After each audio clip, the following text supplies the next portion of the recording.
Good evening, everybody. This is round 11 of the 2023 Formula Sprint 1 Championship in the Grand Prix Vision Championship. My name is Eoin Harmon, back on duty after a break. And indeed, we're behind on our scheduled broadcast, so the qualifying session is heading to its crucial finale. My name is Eoin Harmon, as I say, and I'm joined by Edward Hunter. So the usual team's back together. How are you, Ed? Oh, very good, thanks. It's been a bit of always a long 2-week wait, it feels like, in between FS1 rounds, or I guess it's the same for every championship here in GPVWC, of course. Always nice to be reminded what the V in GPVWC actually stands for, Vision. But anyway, we've got 4 minutes left of qualifying, and we've got a couple of surprises there. Lots of new drivers, not least Arda Erchan, who's currently got his EP lab car onto provisional pole at the moment, which is very, very impressive here. Because it's unlike FS2 we saw earlier in the week, it's a dry qualifying session, and it seems none of the top contenders in the top 4 at the moment. No, this is a major shock, and if you see at the very bottom, Mike Quint has had further issues with his brake pedal, meaning he's not able to get the car running properly. So it's another chance for TOP, even if they're not on the first 4 places. They're in row 3 together there. It means that Jack Mayer in the championship can just rack up a few more points. With no Thomas Harvey, it appears either. It could be a case of TOP. They don't need to put in 100% risk. They can get a reward perfectly good with a 5th and 6th if it stays this way. So, yeah, it seems like this is a prime opportunity for the drivers in the middle of the pack to shine today. And Erchan, as a substitute, is leading the example here, trying to get an improvement on his best time of 1 minute 53.418, but unfortunately that's not going to happen this time. Yeah, that last lap was pretty immense, it must be said. The 153.4, or over a tenth quicker than Federico Russo in the Alpha Delta, who's the next closest on the timing charts. And then you've got likes of Moritz Gropp, Mirko Lacini, and then we get to 5th and 6th, which is the TOP drivers of Frelick and Mayer. And it may seem pretty obvious, but it does bear repeating, like all good aphorisms, that to win the championship, you've got to be in it, and you've got to turn up every single round, or as many rounds as you can, ideally. And TOP are really one of the very, very few teams that have managed that now, because I think we've even got Carlos Martin absent for this round, replaced, of course, by Danny Van Den Eet, another driver like Mike Quint, yet to set a time in the session, sadly, for them. So hopefully they can just get a lap in near the end, and it can get them off of the back row of the grid. But if not, then I certainly, as Mike Quint has found in Hungary as well, he's got a big job to get through the grid. Yeah, it's a track like Spa. I suppose there is leeway to either push as hard as you can, get the tyre changes done in the pit lane ASAP and go again, or else try and endure the tricky challenges that'll be on offer, especially in dry conditions, and just hope that the big overcut could pay off later into the stint. Jack Mayer currently setting a purple sector 1 as the final minute and a half is well underway at this stage. So if this is going to be pole position for the championship leader, that could almost be perfect timing to give him that extra boost he needs if he wants to do the FS2 and FS1 double in consecutive years. So let's see if this lap can be hooked up, heading into the final sector very soon into Stavolo. Let's just find out what happens with this sector line. It's going to be a long wait to see if he can get the final sector set up properly. And we don't see. Should have passed the sector wall by now. We don't have the time. We are seeing on the screen it's starting to rain, actually. Oh. On the timing screen, we've just seen the weather radar pop up. So the grip in these last couple of corners will not be as good. It looks like, is that Jack Mayer slowing down, or is that a lag on my end? No, he's actually still going at full speed. But we are seeing the drops falling, and the timing screen not updating. So we're only going to find out when he crosses the line in a few seconds. Yeah, it's already 2 minutes something, unless we double check. No, that doesn't look like an improvement, I'm afraid. So yeah, this is Erchan's pole to lose if the rain is going to... he did cross the line with a few seconds to go, so he has another chance. Okay. I tell you who did impress there on this final run, Mike Quint, who got from the very back to 24th with his one and only lap, 155.2. So makes things a little bit easier, but he's still mired in the mid-pack as we go into race 1, which is not ideal for the man now third in the points. Yeah, I suppose anything will do at this stage. He's had an absence enforced, non-finish, and technological gremlins a fortnight ago, taking him out completely from race 1 in Hungary. But now this rain show, I think that could help with the tyre strategy a huge deal, because if you're on the same compound, you can trust it, you can find out how it's coping, and if it stays consistent on the weather radar, then you can either repeat the stint back to back or else go a bit longer and then push hard at the end. So this Jack lap is absolutely immense with the rain still falling away here. So yeah. Good lap by Danny van der Neet and Frank Hamming to get to 17th and 18th. Van der Neet, another one of getting himself off the back row. But we are seeing a lot of, I think it was Loic Moyniers at 34.8 first sector as well, which was very, very quick, and quicker than actually what we're seeing Jack Mayer do. Although Jack Mayer's pretty much matched that and gone slightly faster, actually, as I say that. But middle sector not looking too promising here, so this could be maybe an improvement, but not quite pole for our championship leader at the moment. No, but he'd be certainly willing to try and beat his teammate just to give himself that supremacy. No, into the pits. No, that's it. It's too wet. Yeah. Oh, well, I suppose even six. sliding on pit entry as well as Jack Mayer, so that really shows you how the conditions have deteriorated, which is a big shame, especially for people who only were able to get out right at the end when the track would usually be at its best. It's actually at its worst. Indeed, yeah. So the points for race 1 are more prestigious if you get on the podium, but otherwise they're exactly the same from 4th place down to 15th. So yeah, I don't think the TOP guys will be at all disappointed with that session.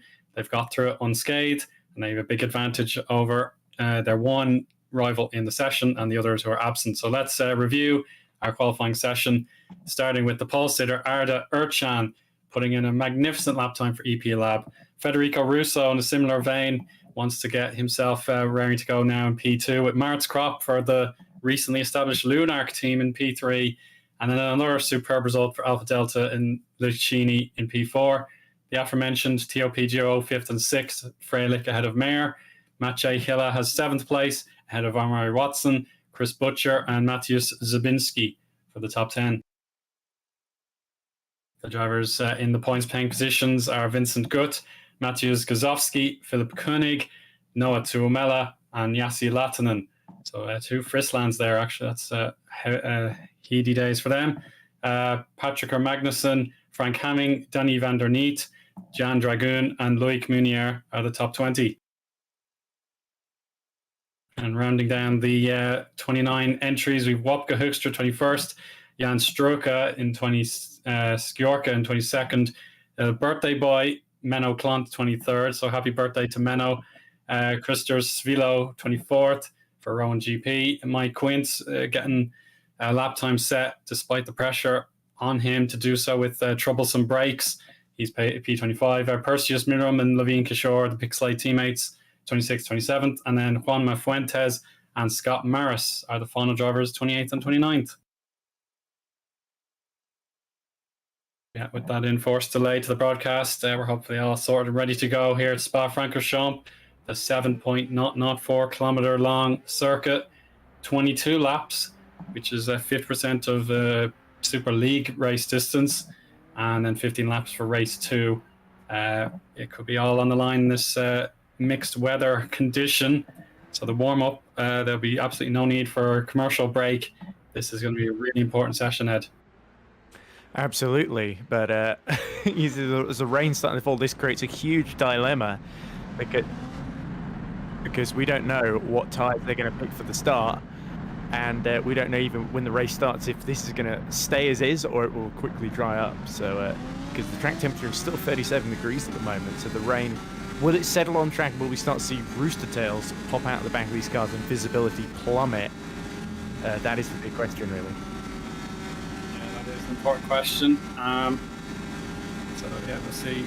Just a brief dip in the stream there, but yeah, we're still remaining on board with the championship leader, 6th place starter Jack Mayer, and his ambition is just to give his teammate either someone to work together with, or else there'll be inter-team competition to see if they can improve from their third row start and get onto the podium.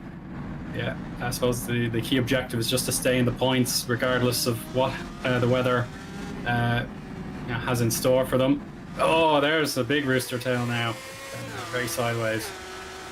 Yeah, good rescue there for Mayer, and yeah, he's just going to stay in the wake of the Rowan GP car, I think that is. Just making sure that those tyres cooperate, as it's important that the red stripe softs are an available tyre should the rain remain light. Yeah, everyone in this warm-up at the moment is on, I believe, dry tyres, I think, which are the blue ones, if I'm not mistaken. Race Sim has Race View, has all sorts of different colours for the tyres, but yeah, I believe blue is the slightly confusing. Softs, I think there's a couple on the greens, which are the wet tyres. But yeah, that is very telling that they're trying to see how far they can go before on the dry tyres before the grip just depletes completely and you're sort of driving on ice essentially, which Spa can sometimes turn into it. There's a lot of inclement weather in the Ardennes for us, as we see Mayer just being a little bit held up there by the Netrex of, I believe that is Omari Watson, just showing him the way. But yeah, this is it's very interesting to see Arda Ercan. Of course, we've seen him be very, very quick in other championships in Formula Sim racing, and he's raced occasionally in GPVWC before, of course, though I believe it's his first GPV pole position. And of course, EP Lab, they've had a lot of great guest drives in that second seat. Giuseppe Saracino at Silverstone also comes to mind, where he got that podium as well in his one-off drive. So Ercan, this could be a golden opportunity to just lead away from the front. If the Alpha Deltas, the Lunarks, the TOPs all start fighting each other, then I really think this crazy weather could play into EP Lab's hands here. And that could be a crucial win for them in their battle in the Teams Championship, because let's not forget, EP Lab 12th at the moment on 35 points. They're trying to close down on Friesland, who've also got 2 cars in the top 15 starting here. Yeah, indeed. And EP Lab benefited so much from that round back in Britain, so yeah, that was a big bounty of points for them. But yeah, if they can get another gigantic haul and Friesland. Oh, there's a slide. Watching Omari Watson's on board there. That wasn't one of the Friesland cars, was it? I hope not. No, it didn't look like a Friesland. It was a dark green one, so it might have actually been the same one. So.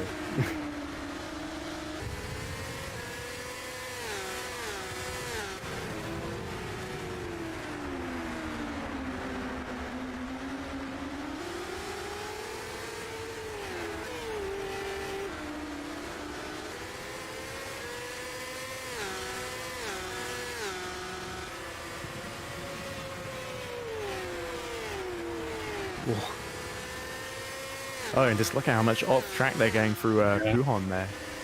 So I think there's a bit of a race direction discussion going on here, so I've had to just mute a few people. It's all good now. But so that's why we just went quiet there, because it's very awkward. We're not used to that sort of broadcasting where you've got 2 people in your ear that people can't hear on stream. But anyway, the Hyperion of, I believe that's one of the Matthias Gazowski, who's of course joined by his namesake, which is of course Mateusz Zabinski, who's returning from his sojourn early in the season. It's great to see Zabinski back in action then, and certainly Hyperion will be looking to recapture that form they had earlier in the season. Remember, they were getting podiums in race 2 was it Bahrain, I think? They could get a podium. But since then, it's been minor points placings for the Polish squad. So they'll be looking to really impress here in what are some quite tricky conditions. And Zabinski's actually, both of them have gone first and third fastest in this warm-up, although that is in the 202s, Gazowski's time there. So that really, and on the purple tyre compound, which I believe are, if I remember correctly, by just looking on stream, that would probably be good help. Those look like the softs. Yeah, so... So, not always most reliable to look at the screen, because often it updates after a few seconds. They're on completely different compound, especially in these changing weather conditions. But the Hyperions, they clearly feel they want to really get a feel for these low grip track conditions, and that could really play to their advantage in the mid-pack in the grid, because it's certainly going to be chaotic in those first few laps, and they want to know exactly where the grip is so that they know where to overtake offline. Yeah, very much so. They'll want to figure out exactly what is and isn't possible at the moment. You can see how it's getting on here. Yeah, Jack Mayer has switched to the Inters, it looks like. No, it's Frelick, yeah. Still, Frelick, sorry. So TOP are doing two different compounds, and it looks like Frelick is stuck behind. I think that's the other Netwreck, so Danny Van Der Neet, isn't it, ahead of him? Or is it Watson again? It should probably be Van Der Neet, to be honest. Yeah, we'll see now. Van Der Neet himself is P3 in this session so far. 3 minutes 30 to go, or thereabouts. Yeah, but Frelick on the Inters, everyone on the Inters is lighting the timing screens in this warm-up, so we've got just over 3 minutes left to go, and it definitely feels like at the start of the race, the Inters are going to be the tyres to be on, unless, as I said before, and it just rapidly changes, as it has a tendency to do in R-Factor 2. Yeah, I wonder if that will be a possibility, but yeah, there's still enough time for the weather to have another dramatic turn, and the drivers can still react to it, whereas on the formation lap they're stuck with the tyres they've chosen until the second racing lap, so they've really got to get the choice spot on. Oh, the Netrex goes way wide there. Thankfully plenty of runoff nowadays at Puhan, meaning there's easy rejoin, safely done there. Yeah, we'll see if anything else might occur. Jack Mayer setting a time, not really competitive, so he probably just wanted to see what tyres suited him best and just decided to get back to the pits. So I'm just looking at the weather radar, Eoin, and at the moment it's drizzling out there. In about an hour's time, it's going to shift to being partly cloudy, so there'll still be about 60% cloud cover. It's 72% at the moment, so the rain is going to stop, but whether the track's going to dry out particularly quickly from this, it could be a race where people start on Inters and then switch to dries, is the way it's looking at the moment. Yeah, even if they get 9 or 10 laps on Inters, that'll probably be the sweet spot, so they can pick. You might see, by the way, a couple of people at the back especially gambling on dry tyres at the start and hoping that it dries out quickly, but the sun isn't going to come out all at once. It's going to be a gradual drying of the track from this drizzly sort of overcast conditions. Yeah, indeed. Just the microclimates, as they say, can affect different parts of Spa-Francorchamps circuit at different times. So yeah, the trees covering up a lot of the sunlight perhaps in the first sector here, that could make a difference, whereas the third sector is probably a bit more open, with all the straights and then the final bus stop chicane.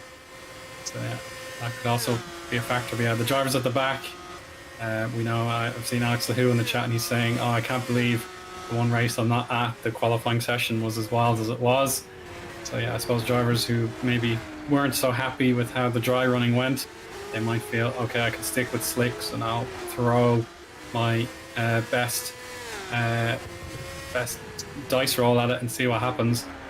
Yeah, nothing to lose at the back. We all at the front, particularly for those TOP guys, they know what an opportunity this is to truly set their championship bid up. They're so close to this stage, and more points today would do them a world of good. We're actually seeing a couple of people, as the session goes into the final couple of seconds, going on to the full wets, which is very surprising. So the drizzle has continued, and a lot of people feel like the grip is that bad that they want to put the full wets on and just try and get a feel for them, because they feel they're going to need them for the start. So we could see a real mix of Inters, full wets, and potentially one or two hoping it dries out quickly and going for a dry compound.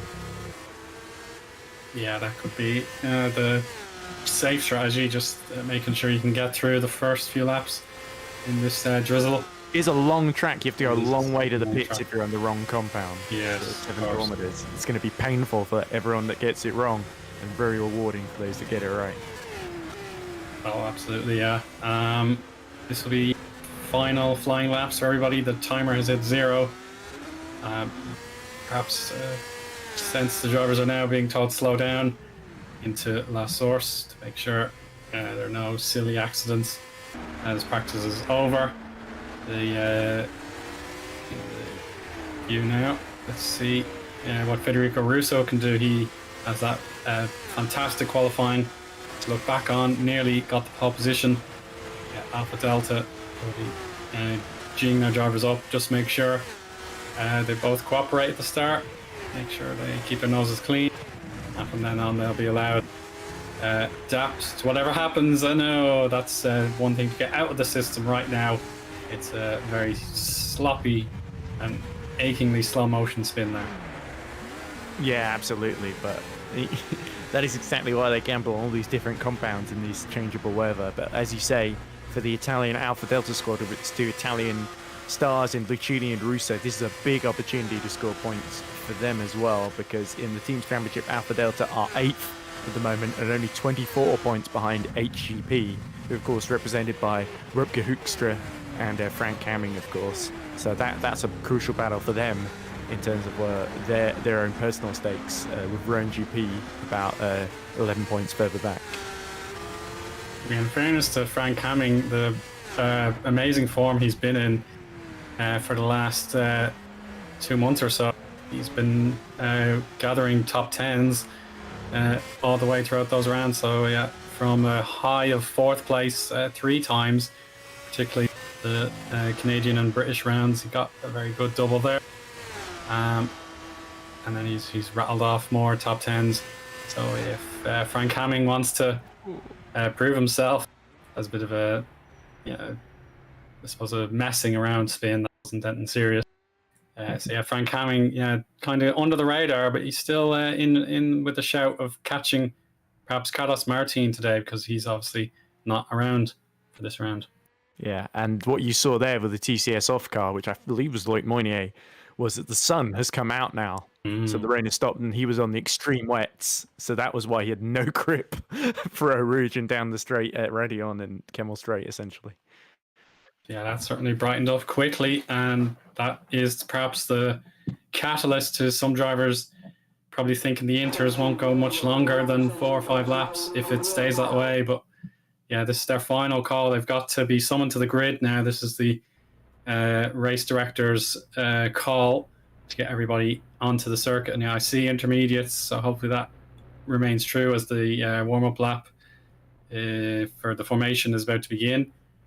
So yeah, let's see, making sure everybody is on the grid on time. I know we've had 1 or 2 cases, maybe the drivers were very, very on the bubble to get on the grid in time, but yeah, I think everybody should be okay. Yeah, and these first few laps, even this warm-up outlap from the grid is going to be absolutely crucial in terms of keeping these intermediates alive. I have a feeling a couple of people are going to switch the dries at the last minute. We may even see 1 or 2 dive into the pits at the end of the formation lap to put dries on, because I feel like you really don't want to be stranded out there on the Inters. Yeah, exactly. Yeah, you can't get it wrong. Particularly all that work Arda Erchan put in to get the pole position. Absolutely well deserved. There was no fluke about it. It was absolutely on pace.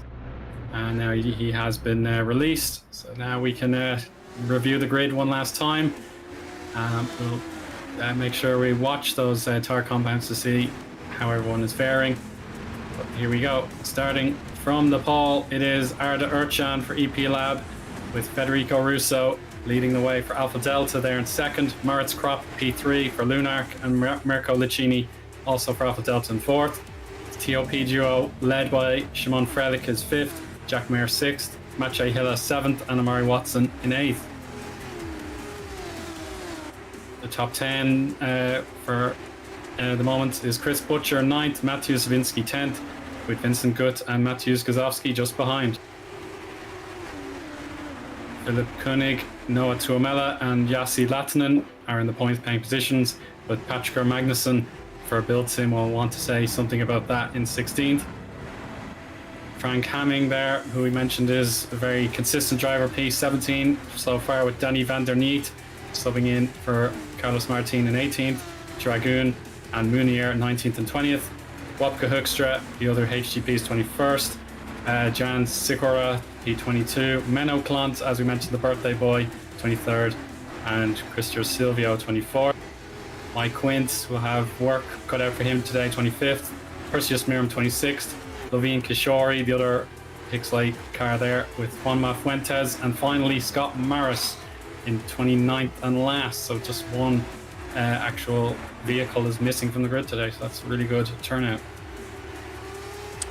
Absolutely, and I did see on the grid there, one of the cars immediately switched to the soft tyres from the Inters, and that was Massi Chile in the Build Sim Volpino. So I'm not sure if that's going to be reflected when we actually see him start the race and everyone's compounds are finally revealed. But yeah, this is going to be very, very interesting, because already at the end of the lap, the track looks much drier than it did at the start. So, of course, yeah, we remember in Barcelona, Ache was such a driver with a real cause, and he drove so superbly that day. He loves taking the risks, and yeah, it makes sense that he would be one of those determined to try something different, particularly the fact that he did miss 2 rounds back to back. He will now reboot his championship from today after the Hungarian round got him some solid points, but today he'll feel like, I'm back in top form and I'm ready to compete. So here we go. The drivers are going to negotiate that bus stop chicane. They'll know roughly what the conditions are by now, heading into the La Source rundown. And there we go. Arda picks his grid slot, and now we'll just wait for everyone else to follow along. oh, and look at Moritz Kropp just angling himself to the outside there very, very early in his pit box. A little bit far forward, if I would say so, but he's probably just about in. Yeah, it's probably the bare minimum required to make sure. And look, everyone switched to the dry tyres, it would seem. The lights come on. Well, here we go. Slicks all the way. 5 lights are off. You can see another car from pit lane start. Urchan is away. Can he hang on to the lead with Russo on his outside? Here we go. What will happen now? Yeah, he's held on. Moritz Kropp, I think. Oh, there's the tag. That's Hilla. That's Hilla's Hilla. been tagged. Oh dear, that's such a shame there. A couple of people, I think, have stuck it out on Inters, but like you say, most of the pack near the front have gone. Oh no! Is that Russo gone? It is Russo. On and into the wall he goes. I think he's just lost it completely on his own in the wake. So now Simon Frelick has gone from 5th to 2nd then on this first lap. Jack Mayer still down in 5th behind Lucchini and Kropp. Yeah, but, Frelick defending the inside from Lucchini. That is a real body blow to Alpha Delta. They've one driver remaining in P3 still, but that was not the ambition. They wanted both cars competing for the win here in race 1 of FS1, and that's not going to happen now. So, yeah, out of the race, almost certainly after that crash, and I think Tuomela might be out as well. Yeah, Tuomela classified as a DNF there. You see Mike Quint has made 2 places up there in 23rd. So yeah, different compounds across the board here. So some on the slicks and some on Inters. Yeah, I think actually the top 7 are all on Inters, and I think Russo might have been one of the ones that gambled on dries, or this made him. No, he was on Inters as well actually, and it just seems like he got caught out there. I think the only people on dries are Hamming, Hoekstra, Klont, Morris. I think is actually on a harder compound, and then Moynier is also on the softs near the back. Yeah, so here we are. The position change graphic is now on the timing tower. Plus 13 for Sikora there for Spark. That is absolutely outstanding there, as Thomas Harvey's substitution. Scott Morris as well. Plus 15. Scott Morris. Only 14 now because Fuentes has got through. Yeah, so Klont, look at that. Menno Klont plus 12 as well. So it's all Chenny Fuentes plus 15. Morris plus 15, as you say, Ed. Kropp pits. Morris Kropp. Oh! That's another build sim off. That's Magnussen. You're dead right there, Ed. What you see, Moritz Kropp is pitted immediately for Lunark. He feels the tyres are incorrect. But Menno Klont here, getting side by side with Zabinski. I think he will have to yield that for the time being. But this will be an important stage here for Multiforce. They just need Menno to lead the way for the team. And there we go. The Lunark is now rejoining.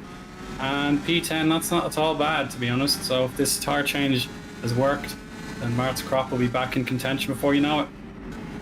Yeah, it is risky to be the first to change over, though, of that group, as we see Klont get a really, really good run on the extreme wet tyres to the outside then as they go down the Kemmel Straight.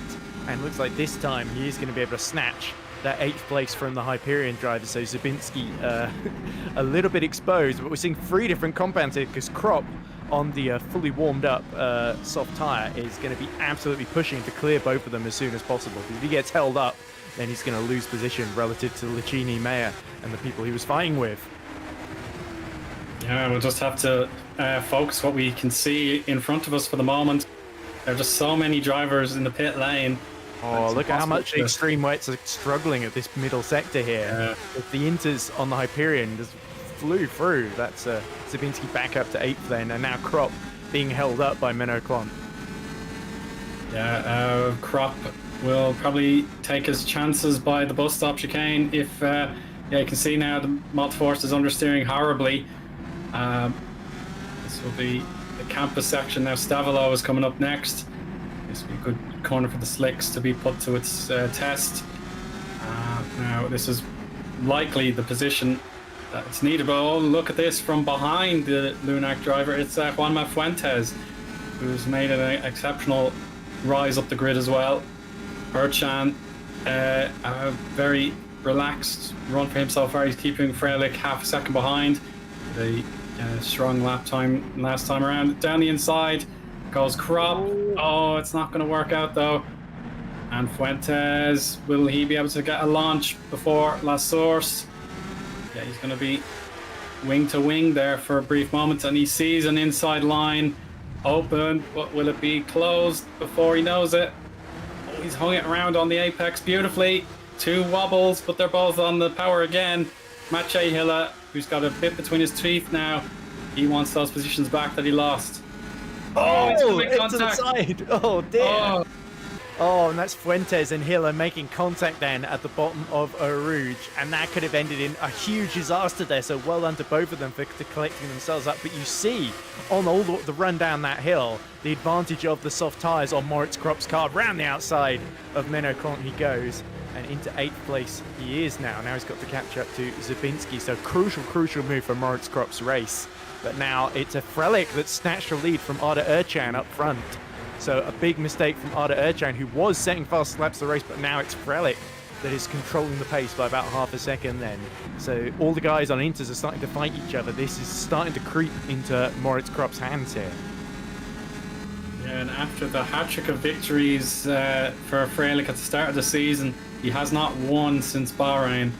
And if he wants one last shot at the championship and give his teammate and the likes of Harvey and Quinn's food for thought, he'll want to get that first place back and revive his season after a difficult series of races, particularly in Montreal. And Fuentes wants this position in. How's he going to do? Looks like he's clinched it already. Menno Klomp down a place. But Freilich now, he's already pulled 9/10 to 1 second over Urchan, so he's not going to show any mercy to his EP Lab rival today. Yeah, Krop's last lap, despite pitting, he set a 2 minutes 24, considering the leaders are setting 201s, 203s, 202s. That is pretty quick, and his times in the first couple of sectors, he's absolutely flying out there. But we are just hearing that the rain has started again, so Menno Klomp on the extreme wets might not seem that silly an idea now, as you see the droplets starting to fall all over La Source, and they're going to drain all the way down this hill. So this unpredictable microclimate, as you were talking about earlier, Eoin, it's absolutely going to play its part. So now Moritz Krop is going to start to feel the pain of this tyre choice. He's got to get the best out of these softs before it gets too wet again.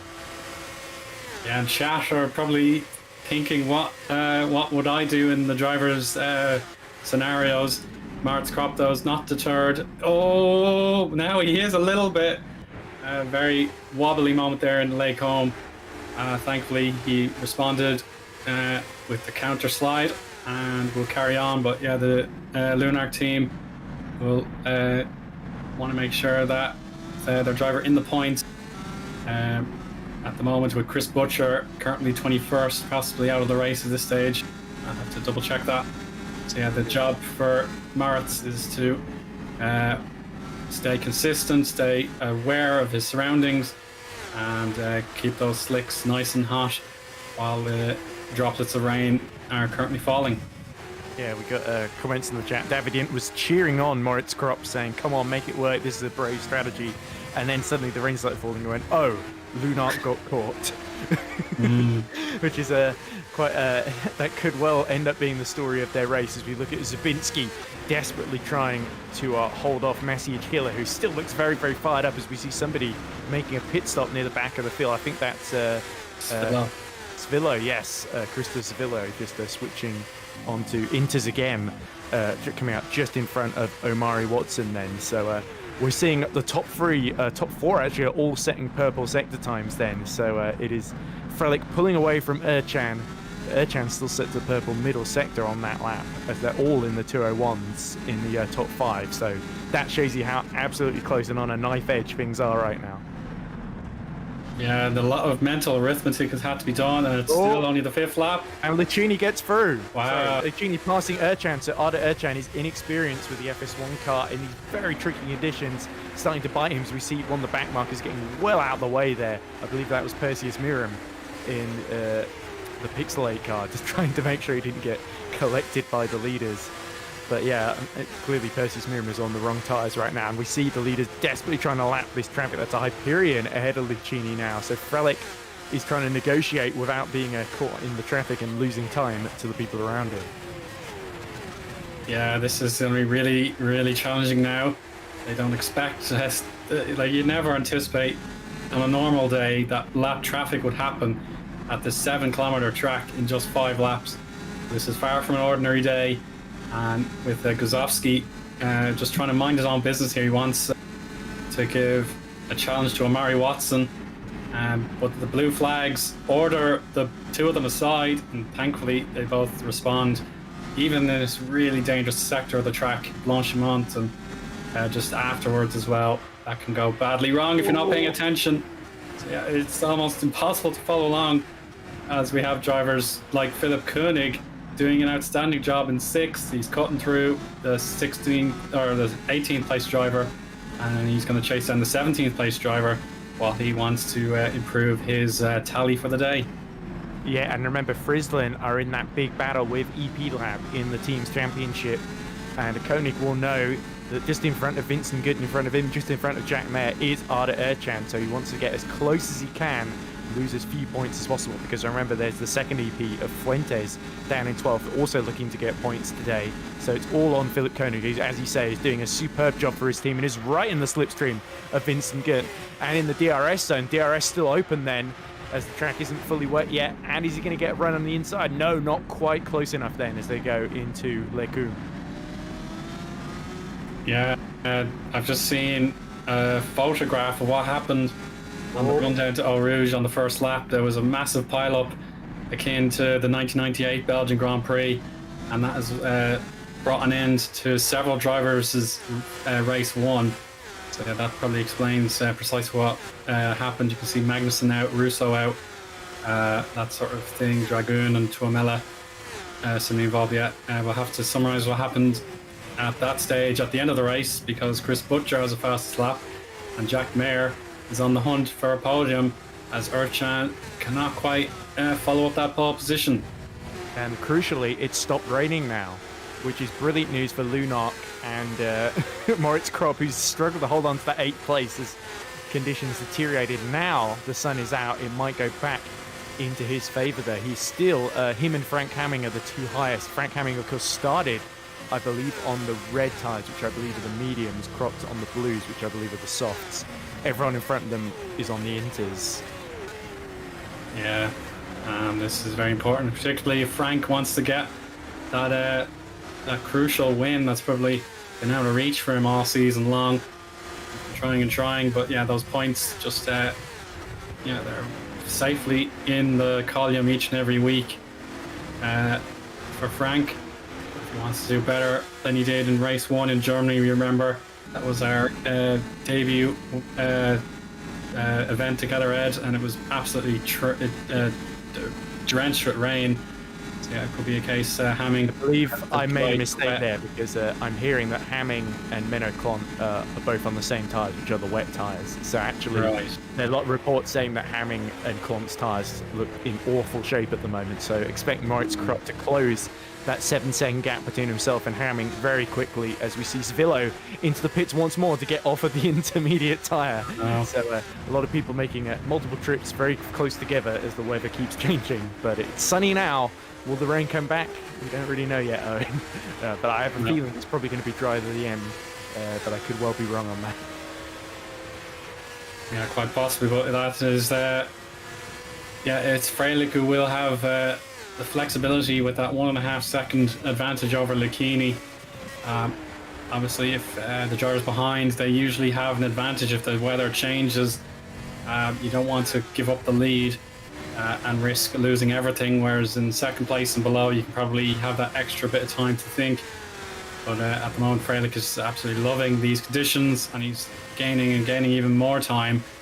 So yeah, it seems whatever Lucchini does, I think he'll want to defend his position for the moment. So he's losing pace as Ercan is regaining his momentum. Ercan's at a purple middle sector there. He's really flying at the moment, and he's somehow found confidence as the track starts to come back towards him. As he looks to the outside into Butzel, tries to put Mirko Lucchini offline and sweeps all the way around the outside. He forced Lucchini into a mistake there, went way too deep in. Ercan retakes that second position for EP lap. Yeah, we're nearly underneath the 2-minute benchmark. Freilich just half a second away from achieving that crucial lap time, because if the inters are going so quick, it will be a telltale sign. You can see now Van der Niet sets the fastest lap himself. That will be a telltale sign to those drivers on inters for setting 1:59, 1:58, so it could be timing in the pits. As we see Lucchini trying to fight back then up the inside of Ercan, down the Kemmel Straight, so using the DRS to good effect then. This battle's going to run and run, and that's much to the delight of Jack Mayer, who's closing on the both of them as Ercan spins on the curb and comes out just ahead of Jack Mayer. Yeah, all changed in the last 30 seconds. Ercan worked so hard at the bus stop to psych Lucchini out, and now he's been tripped up at Les Combes with Jack Mayer on the prowl. He'll be alert to those curves, particularly Pouhon is a very dangerous curve on the inside if you get too close. And there you go, Chris Butcher. I'm sure out of the points, but a fastest lap for him. That could give him the... And that's on the inters from Chris Butcher as well, so that's quite interesting. But crucially, the pit stop having releases Moritz Krupp, who's now 11 seconds behind Philipp Koenig and 32 seconds behind the lead. So if Krupp can get into the pit window of the leaders, things will get very, very interesting strategically as Klont stubbornly, gamely, just playing on with the full wet tyres, despite the fact that the track now is starting to well and truly dry up. So this is a bit of a roll of the dice for Multiforce JP. They need it to start raining again. Yeah, that'll be to their benefit if it rained again. Menno Klont, blue stripe wet tyres for him. Could be a signal that he has to come in like Hamming did, and there we go. That's Ercan. He's been summoned for a pit stop, and this is really important now for EP Lab. They can't afford to get this wrong. So will they play it safe, or do they think it's time to go into dries to the finish? Let's have a look. Oh, certainly yes. Slick tires, the softs to the end. 9 laps completed in wet, the changeable damp conditions, and now Arda Ercan believes it's going to be dry to the end. And here's his teammate on the attack here. Juanma Fuentes versus Menno Klont. Probably a mismatch at this stage. The tire temps are going to be glowing now. And they're side by side into turn 18 before the final bus stop chicane. And if Multiforce are paying attention, I think they'll guide Menno in for a pit stop. Yeah, there we go. That seems like the sensible call there. It just didn't quite work out for Menno Klont. But his teammate, meanwhile... Ercan is out! And he's missing a rear wing there. So big crash for Ercan. First lap out of the pits on the dry tyres. So even now, it's still lethal out as we see Menno coming in for a change of tyres. But wow, that is a big shame for EP Lab because that promotes Philipp Koenig up to 5th, of course. And their rivals in Friesland now looking to get a big haul of points there. But Not sure quite what happened to Erchan, but it looked like he just dropped it or made contact with another car coming out of the pits. Yeah, we haven't had a replay so far. I suppose we'll just take what we can get at this stage with the broadcast. We'll summarise what might have happened towards the tail end of the stream. But yeah, it's absolutely body. That's just a real body blow now to Alpha Delta. They've lost both cars. Sorry, no, the EP Lab, one car down. Alpha Delta, their hopes are resting on Lucchini's shoulders now. Simon Frelick has noticed what's going on, and I'm sure that'll be a change to the slicks. So Lucchini responds. Jack Mayer, yeah, they're all alert now. They're going to come on to slick. So if you'd made the gamble a bit earlier, then you could have a bit of a window to catch up. But it's going to be narrowing and narrowing because all the drivers are pitting, and double stack, TOP. So Jack Mayer, championship leader, has to wait for Simon Frelick to be serviced before he gets his dry tyres on, and that is going to allow Vincent Gutt to jump him in the order then. So crucial for Spark Racing to get ahead. Now, the reason they're all pitting now is they're responding to Moritz Kropp, remember, who was sneaking into that pit window. And there is Kropp. Yeah. So is he going to get out ahead of Jack Mayer? Yes, he is. So that could not have gone much worse for our points leader. Oh, definitely not. Yeah, it's very rare that we have double stacks in GPVWC series. It's so rare to have this kind of scenario. Usually they'll be able to plot a strategy with different lap times and all that sort of thing. But now it was just so much improved that the dry tires need to go on ASAP, especially the length of the track, as you've mentioned, Ed. It's so long. If you get the strategy wrong, then it can backfire and you're going to be really struggling. But Mayer, will he try and give Moritz Kropp what's for? Checking out the onboard camera now. It's Lunark have totally different priorities in the championship compared to Jack Mayer and TOP. So this is a very fascinating duel we have on our hands here now. Oh, wobble. Yeah, very old soft tyres on that Lunark now, and this is the problem for Moritz Kropp. He's come out exactly where he was when he pitted, as here comes Jack Mayer trying to go around the outside of him, and he's able to pull the move off into the pit path chicane. So that was a very, very incisive there, and Moritz Kropp did very, very well to leave enough space there for the TOP driver. But yeah, that's a difference in tyre life, of course, and Moritz Kropp didn't really get the full advantage because it started raining again in that early part of the stint, so that really played against Lunark. Yeah, you're absolutely right, and as chat says, the Lunark team will have to prepare a second tyre change, but with the damp to dry conditions, they can pick whatever compounds they want now. You don't have to have two different dry tyres to complete a valid race. This is almost the 50% mark. It'll be the next lap around for Frelick, where we'll be at 50%.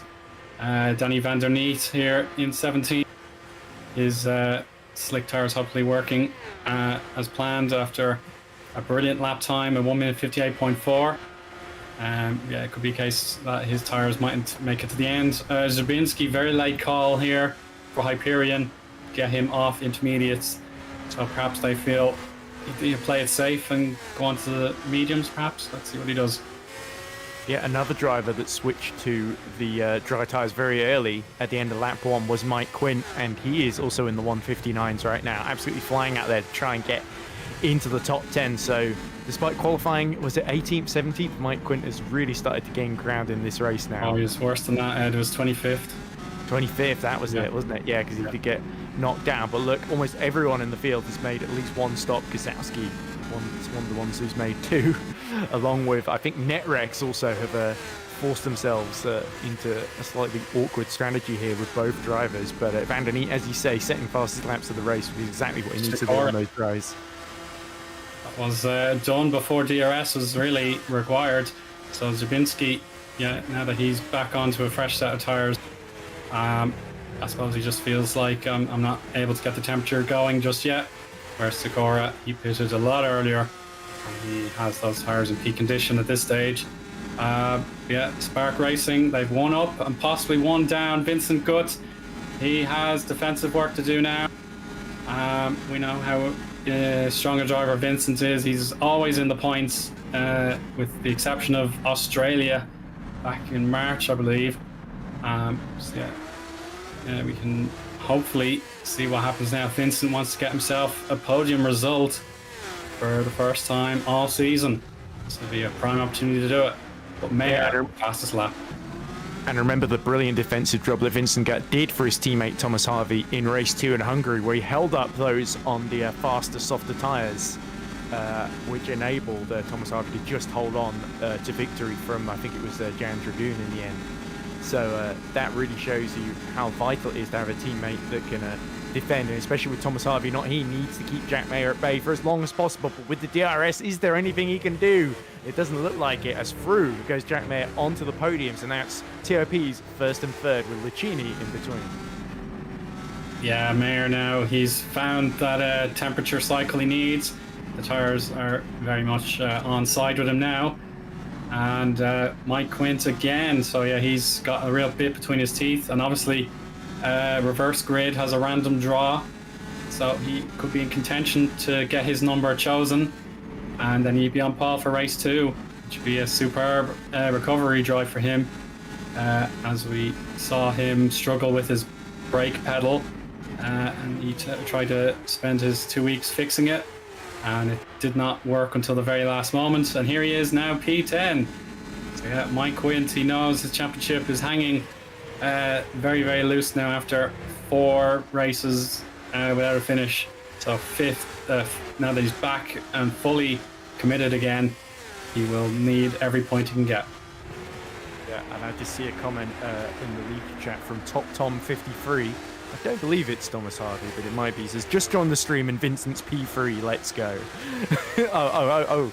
I think I misread that. I think I as his P3 letting go, but actually he saw he was in P3, and now he's not in P3 anymore. So there we go. Yeah. So I think the time of that being sent. Yeah, I suppose the timing, yeah, I get you, yeah. But the 10 laps remaining signal has been given. Shimon Furlick has almost a 3-second advantage over Lucchini at this point. So it's really just a case of hopefully it all pans out for this remainder of the race. But Mike Quint can see Sikora now, and that could be another position improvement for him. We're checking out the Lake Combs cameras. Shimon Frederick cool as you like through that section. Lucchini, is he making a gain through sector 1? Yeah, he's made a slight gain there by a tenth of a second. Then Quint, yeah, he thinks, yeah, he's been running those tyres a long time, so yeah, he's got to pit again. Moritz Kropp doing the same thing as well, and it looks like it started raining again, and Moritz Kropp has gone for the intermediate tyre. He set a purple middle sector actually on that in lap, so Kropp was absolutely pushing there. So Lunark, they got caught out last time. This time they have anticipated the rain. What will Multiforce GP do? It looks like, is that a slow stop for Mike Quint? Oh no, he's putting on another set of soft tyres there. That looks like 2 different strategies playing out here then. Yeah, I suppose he feels it won't get much worse than this. Yeah, the weather radar working overtime. We've no conclusive evidence to say the slick tyres are going to be guaranteed. We thought it would, but it's not proving to be. But Wopke Hoekstra, we're checking out his onboard. His slick tyres have been in use for 11 laps, so maybe he will follow the example of his countrymen and he'll take to the pit lane next time around. But you can just see the drops of rain again. If you really focus on the background, you can probably just see 1 or 2 of the drops. Yeah, and this is important for HGP as well. Did they lose one of the drivers earlier on? No, they've still got Hamming up in 5th as well. Yeah, of course, Hamming 5th. Hamming doing his usual job of qualifying about 17th and then storming his way through the field in race 1, which is always fabulous to watch. But he is quite a long way behind Vincent Gert in 4th then, so this is very, very interesting now because Kropp is the only one on the intermediate tyres. He's just set a 51.1 in sector 2, which is his first flying sector there, so that compares pretty well with the likes of Hamming ahead on the harder compound, Frelick on the hards, everyone else in front of him is on the softs basically. Yeah, indeed. So Kropp is Just praying to see what 31.9 happens now. in the final sector. So it is starting to go into his, look at how much it's raining as well. You can visibly see it on that Lunark car. So have Lunark pull the blinder here. They learnt from their mistake earlier on, and now Krop is right behind Philip Koenig, trying to relieve him of 7th position. Yeah, as a matter of fact, yeah, Lunark had a very quick qualifying setup, so that got Mart's Krop into the top 4. But he is going to breeze past Philip Koenig. Can he just make the position stick? Yes, he certainly can. It's like he found an extra gear there. Yeah. Just unleash the final burst of power, but let's see what Menno Clant can do. He's got the baton for the team again. With his teammate Mike Quint will be he'll be at full pace now. We'll get to see exactly what is going on with the slick tires on Quint's car, but Menno Clant, he's had an up and down race so far. Yeah, and that's Butcher trying to unlap him on the dry tires as well. Indeed, Chris Butcher is 2 laps down. I know he's 1 lap down. Menno Clant is on the lead lap. But yeah, Chris Butcher wants to try and get himself back on the lead lap on as many drivers as he possibly can. So yeah, this is not a battle for position, but for a bit of pride for Chris Butcher, and possibly if more drivers fall off the road, he could be in line for a championship point. 15th is currently occupied by Scott Morris, who was very much 29th and last on the grid. So that's another fabulous rags to riches drive. Oh, I see dust there. Oh, that looks like a spark. Was it Sakura? I think that might have been Sakura, Ed. Yeah, I think Sakura, as we see Sakura losing the rear wing, and the suspension looks absolutely terrible here. It's crabbing horribly as through goes Quint, and Clont, by the way, also I think being overtaken there by Zabinski.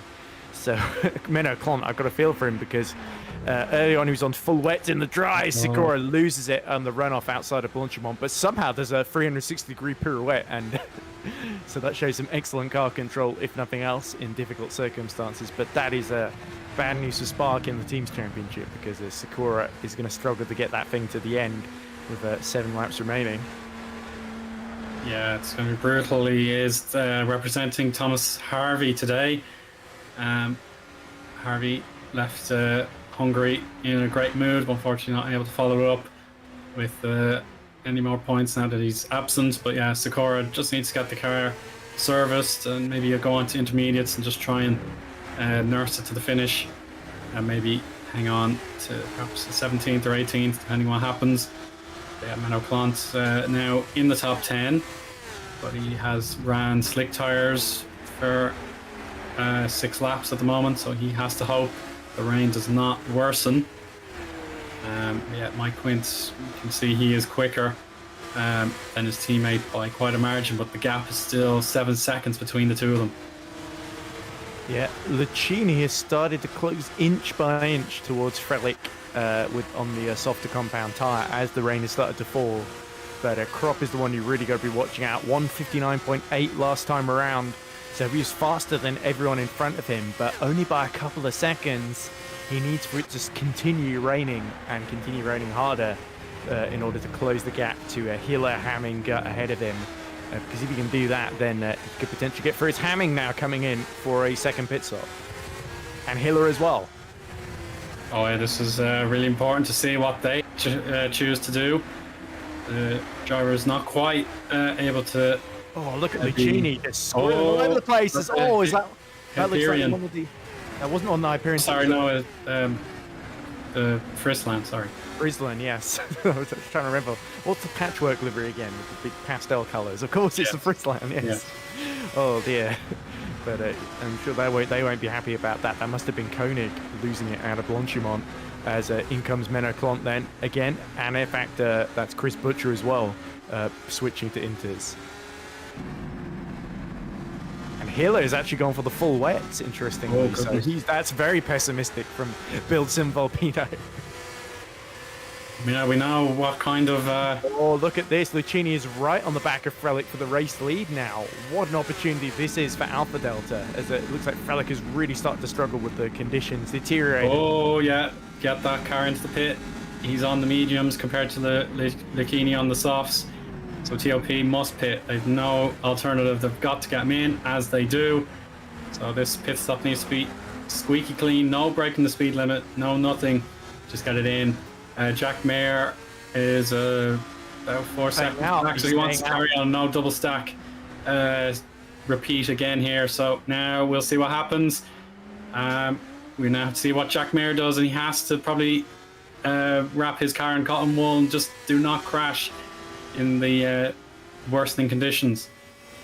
Yes, they've all decided to react to Moritz Krop. Vincent Gutt has come in as well, so that's potentially going to allow Moritz. Krop is a little bit too far back, isn't he? He might not be able to get out ahead of Vincent Gutt then. Yeah, there he is.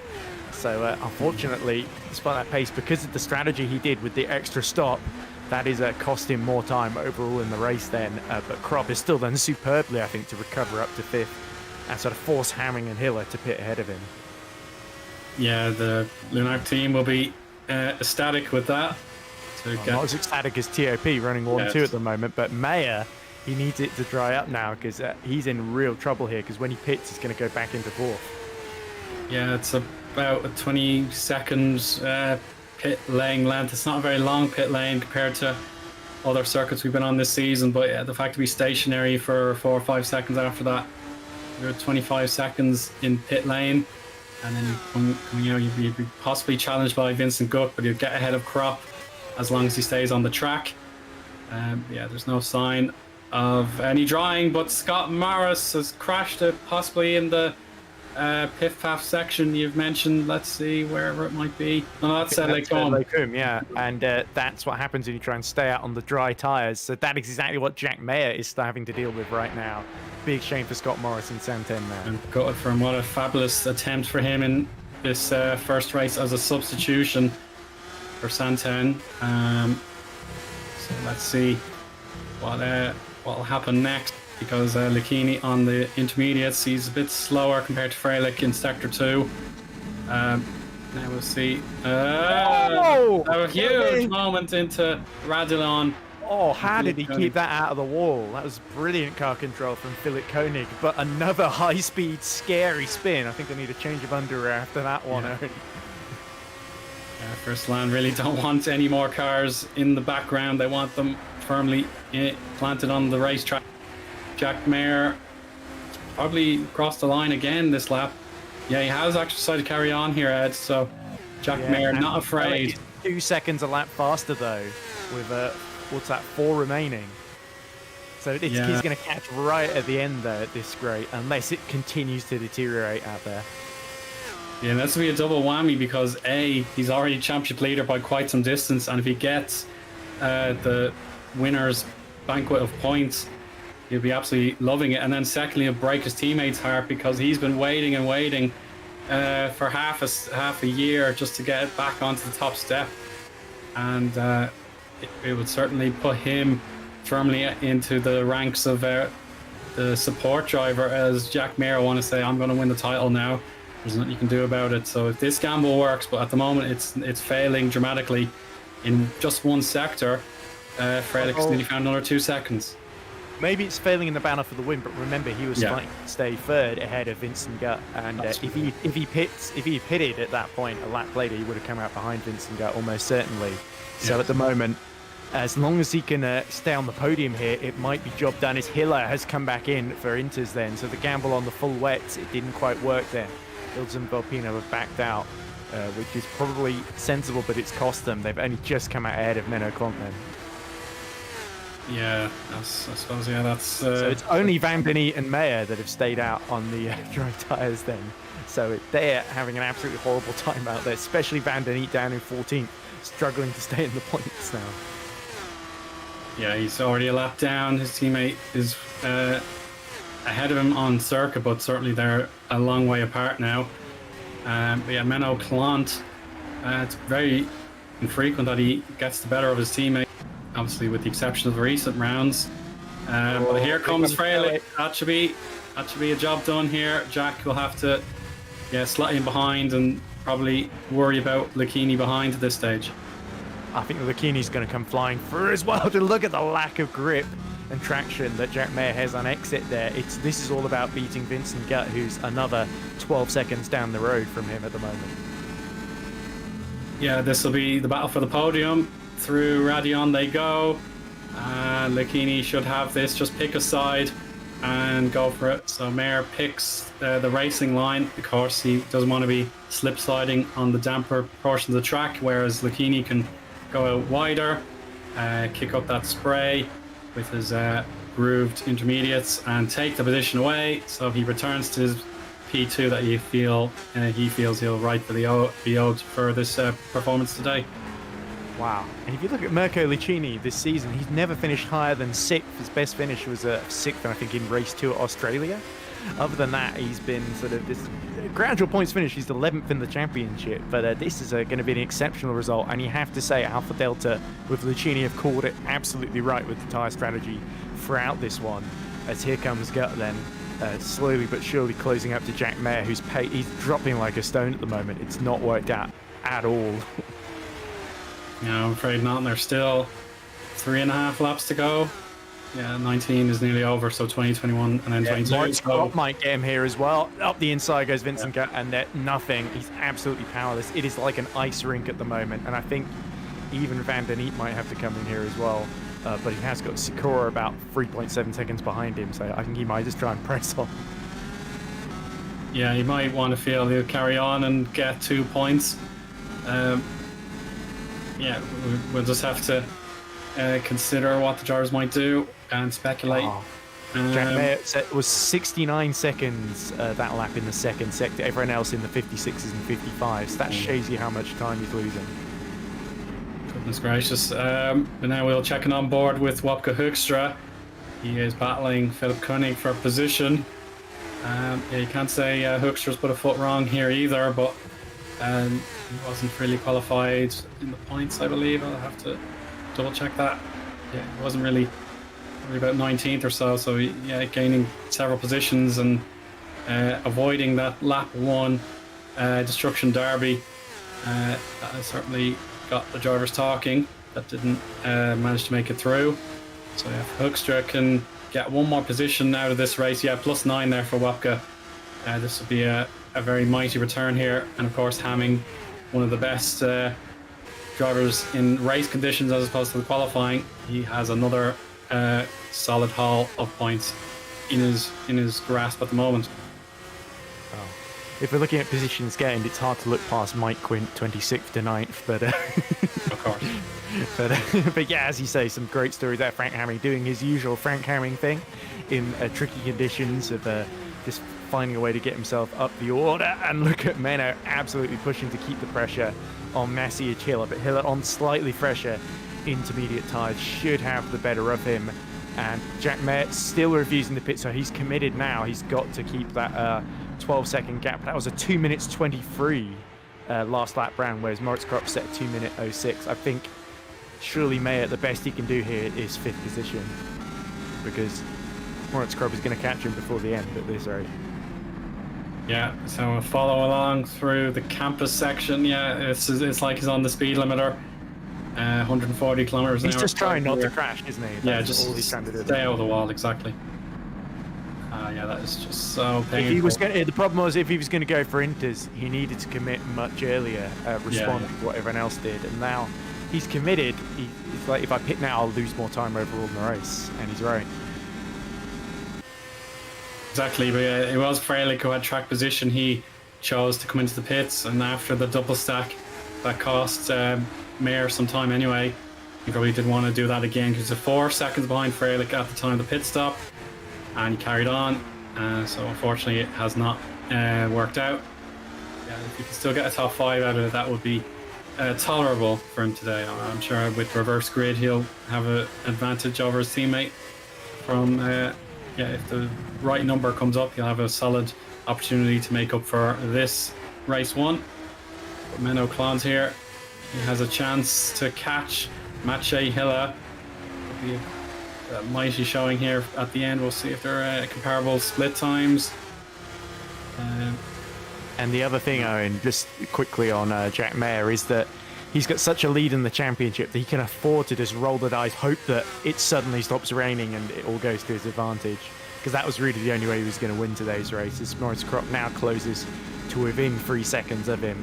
So surely it's a matter of when rather than if, as Klont now closes right to the back of Hitler, who's not looking quite as confident as he did a few laps ago. Here's Krop. Yeah, Hitler's confidence might be starting to dwindle a little bit. But Moritz Krop, he'll be very giddy. He knows a chance to get P4. Oh, just don't trip up, Moritz. I'm sure I've said it a few times, but the don't send it message on the rear wing, it won't be listened to because of how disadvantaged Jack Mayer is on slick tires. But there's a little bit of sunshine. He's blocking the road. He's blocking the road. Yeah. For sure. But look how much he is absolutely slowing down Moritz Krop on this lap. Oh, there we go. No more luck. And Jack Mayer falls to P5. That's that must be a Sakura the Spark driver's lap. Well. So yeah, that is a little bit of a boost there for Sakura, trying to get 2 points for 14th. Jabinski, he is in a battle with Koenig. Oh, he's going to slide it, but good catch. Yeah, I think Koenig has just got back through on this lap into the top 10 then. So Philip Koenig, a good return then for Friesland, finishing in the top 10 after some of the adventures he's had today. Yeah, that's a big journey for the likes of Koenig. But Szymon Frelick on the last lap now. He's so close to a precious victory. He's been waiting so long after that glorious hat-trick to begin 2023. There is a lap traffic.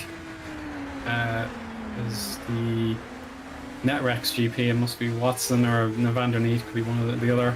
Yeah, it's probably Watson. Yeah, it is Watson. He's already lapped Van der Neet and Sakura, hasn't he? Yeah.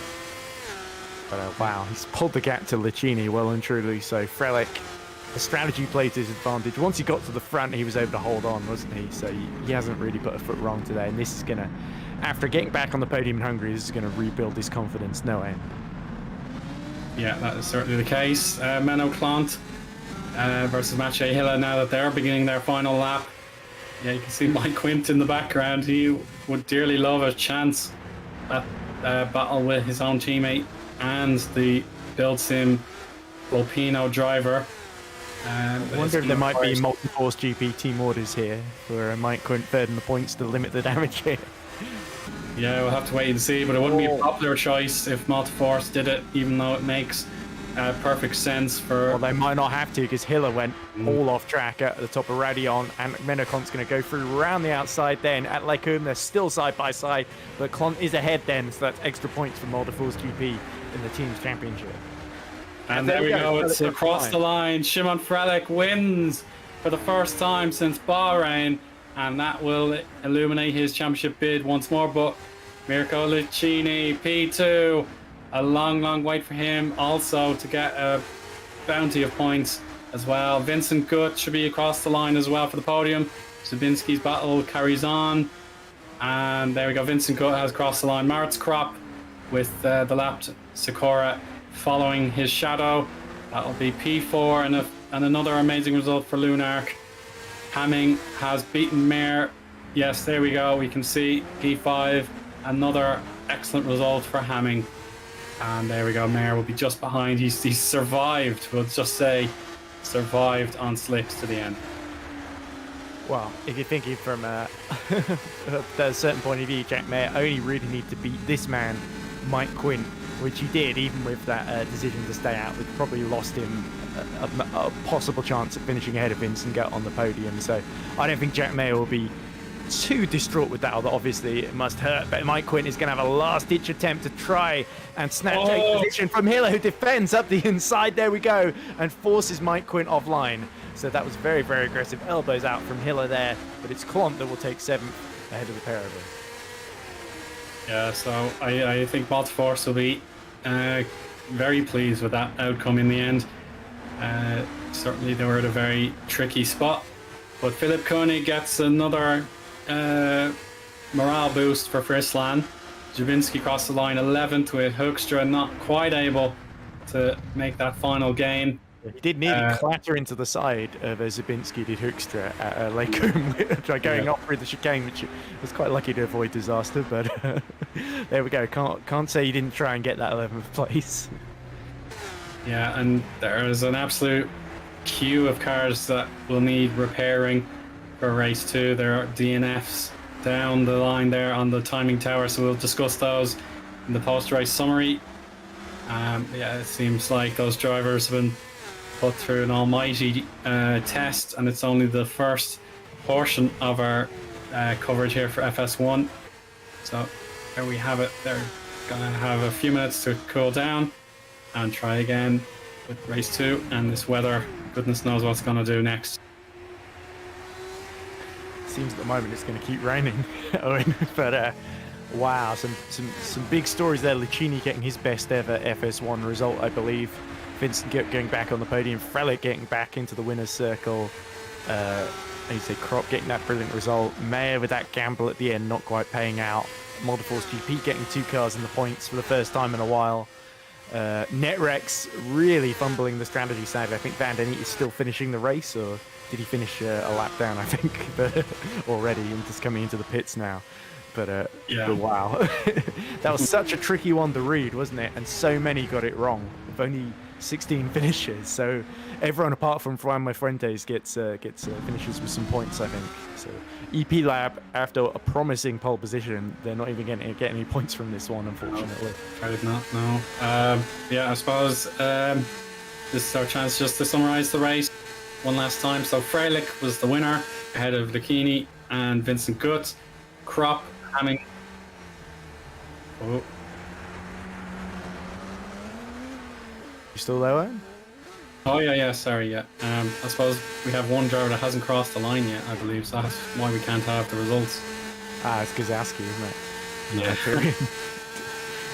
Wow, I think he decided to get going again because Chris Butcher decided to retire right near the end, and I think Gazowski retired midway through the race and then got going again, which is why he's over 3 laps down on the next car. And there's Vincent Gutt celebrating that podium, and why shouldn't he, as the engine is starting to let go despite the amount of cooling it's getting. Yeah, so there we go. Quite unusual end to the race, but now I think we have a chance to review the results in the time-honored way. So let's do it. Shimon Frelick, the winner, ahead of Mirko Lucchini in second. Vincent Gutt gets the podium there for Spark. Maritz Krop, an up-and-down race for him, but certainly he rose to the top when it mattered at the end. Frank Hamming, another great top 5 for him. Jack Mayer tried his best on slicks, but didn't pay off. But P6 is still really good. He could get reverse grid pole. Menno Klant on his birthday, 7th place, ahead of Mathieu Hille. Mike Quint wanted that 8th place at the very last pair of corners, but didn't work. Philip Koenig, 10th, to get him some very valuable points. And then we have Zabinski, Hoekstra, Watson, Sikora, and Van der Neet. They're all worthy of some points, but Juan Fuentes tried but did not succeed. Then the list of retirements are Chris Butcher, Matthews Kozowski, Scott Morris, Perseus Miram, Danny Van der Neet. No, he's 16. There we go. It's all a bit messy now that the session is restarting, but Urchan, Latanen, Civillo, Munier, Kishore, Magnussen, Russo, Dragoon, and Tuomela did not make it to the end, but we'll have one more chance to make a good evening out of it. But yeah, I suppose, Ed, it's been a highly engaging race, but it's time for a break, wouldn't you agree? Oh yes, there was apparently that massive attrition on lap 1 where there was that huge crash that took out a lot of those guys you just saw there, like Magnussen, Moynier, etc. And that's a big shame. Let's hope we don't see that again in race 2. But after that, it was absolutely superb. So many different strategies. The weather changing every couple of laps, and very, very difficult to follow. But I agree. I think we could all do with a chance to get our breath back. Yeah, stay tuned. We'll be taking a very quick break, and we'll be back for race 2 action and the reverse grid results. So stay tuned.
And it's a warm welcome back to Spa-Francorchamps.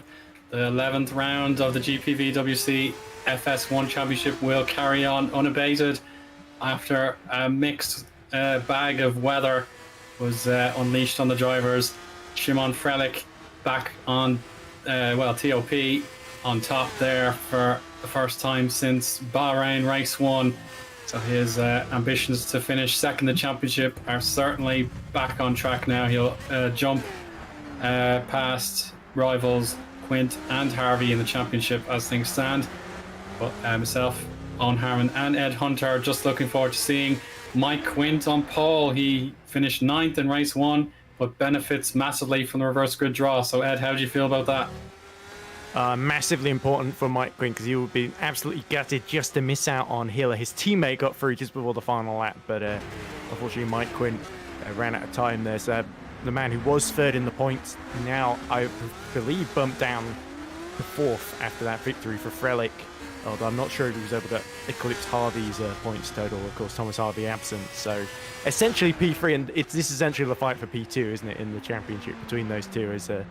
Although Frelick did close a little bit on Jack Mayer after that gamble on the softs didn't pay out. At the moment, it's dry in this warm-up session, so the drivers are all practicing out on intermediates, full wets, mediums, softs, all manner of different compounds to see which one will stick, just like we saw ahead of race 1. But it is going to be about 7 laps shorter, which is quite significant considering how long the circuit is. So we could see that there's less chance for the rain to completely cause chaos, but I think there'll still be quite a lot of uncertainty going into this race 2. But as you say, Quinn, if you can start on pole, that's ideal place to start because it means you've got plenty of track ahead of you to work with and everyone else is reacting to what you're doing. Like we saw with Frelick and Lucchini in that fight for victory, essentially. Lucchini was reacting to what Frelick was doing, and Lucchini actually went for the soft tyres at one point, and Frelick went for the medium. So when it started raining again, which TOP I think didn't expect, that allowed Lucchini to close in on Frelick and put pressure on TOP, because again, they ended up splitting the strategies.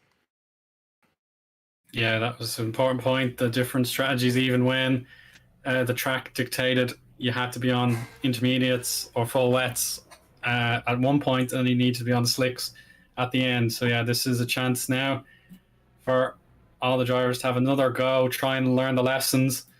And indeed, I'm sure Race Direction will have a long study of the footage of that lap 1 accident in case you missed it. I didn't pick it up on the broadcast myself. Yeah, a huge pile up on the run down the classic start from the straight before Eau Rouge. A lot of drivers were eliminated in that big accident. And indeed, that was just before we saw other cars crashing at Radion. So that will be a big test to see if the drivers can negotiate this opening lap for the second attempt. So yeah, that's important. But Mike Quint, I want to say, don't forget about me. I'm still going to give every drop of passion I've got to make sure I can stay in the championship hunt and win here in race 2 with the reverse grid 15 lap race. That could be quite the catalyst if you can pull it off. So here we have the formation lap underway, and it's a huge opportunity for Menno Klont as well, the other multi-force driver in between Matej Hiller there for the top 3 positions. So we'll have a look at our grid as the drivers prepare their formation lap. And here we go. So there we go, the multi-force drivers first and third there.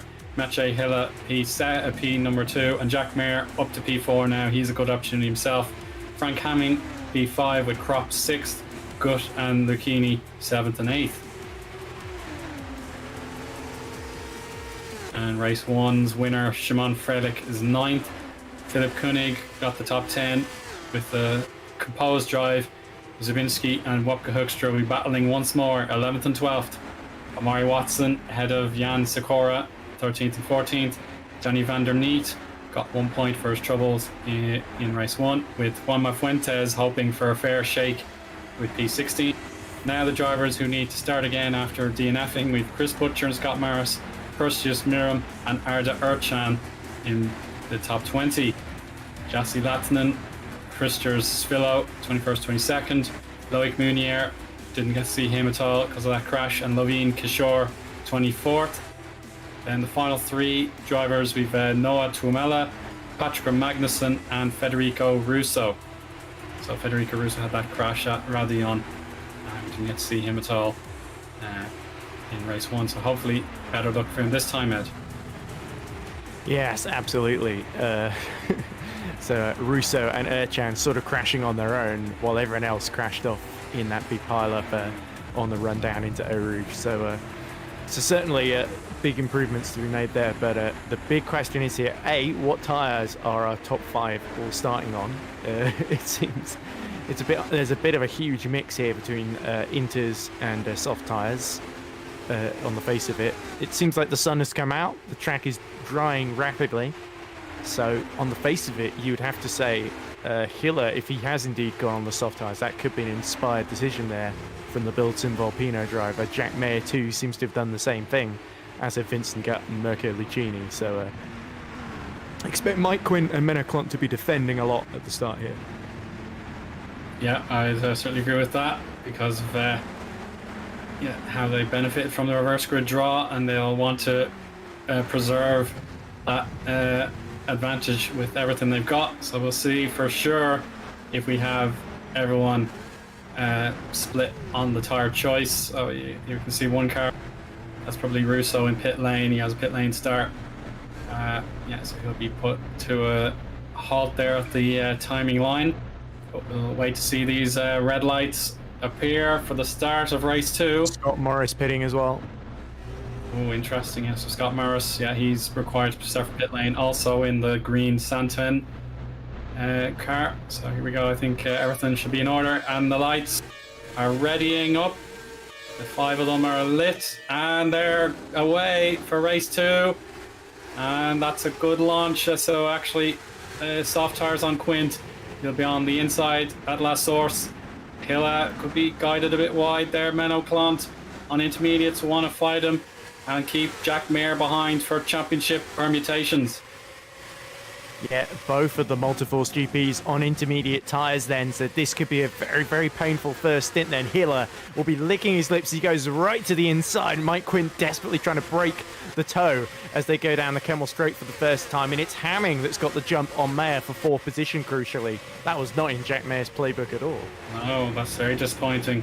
I think Quinn's tyres have changed twice now, so intermediates actually were correct after all. So he's trying to find all the moisture he can to keep them in their operating window. Jabinski versus Freilich. So Freilich is trying to gain 2 places already. That's Tuomela and Latinen out of the race. So their attempts are going to be very brief, I'm afraid. Yeah, the 25 drivers carry on through the first lap here. Frank Hamming using all that runoff that he dares at Eoin. And Vincent Gutt here, who got the podium in race 1, down to P9 now. Yellows are out in this sector. If there's anything big, we'll comment on it. It doesn't appear to be. So Mike Quinn hanging on to his lead. Big shame for Tuomela and Latinen, because Latinen was the one who got sent sideways in the air in that opening crash in race 1, and I think Tuomela was even taken out from it as well. So a sort of rinse and repeat, sadly, in race 2 for the pair of them, with them both running into issues. But Fuentes now right in the slipstream of one of the Spark cars and getting cut off going into the faster left-hander near the end of the lap. But Blanchimont, sorry, I forgot the name, Blanchimont there for 1 second. But Fuentes still trying to put pressure in the leading EP lab car. But this first lap has not really gone how TOP would have expected. Mayer shuffled down, and Freilich only getting 1 position as Zabinski gets ahead of Moritz Kropp into the hairpin, and that's why, because that's Koenig that's crashed right on the inside, lost his front wing at La Source hairpin. And he gets there by the Alpha Delta. Like Russo, was it Lucchini who's had a real difficult start to this one as well? He dropped down to 21st. Perseus Mirum. Could have been Perseus Mirum. It was definitely one of the Alpha Deltas, Owen.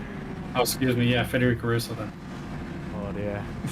That's such a shame for Russo. 2 really bad starts in a row, and just compounds that frustration after such a strong qualifying for the pair of them.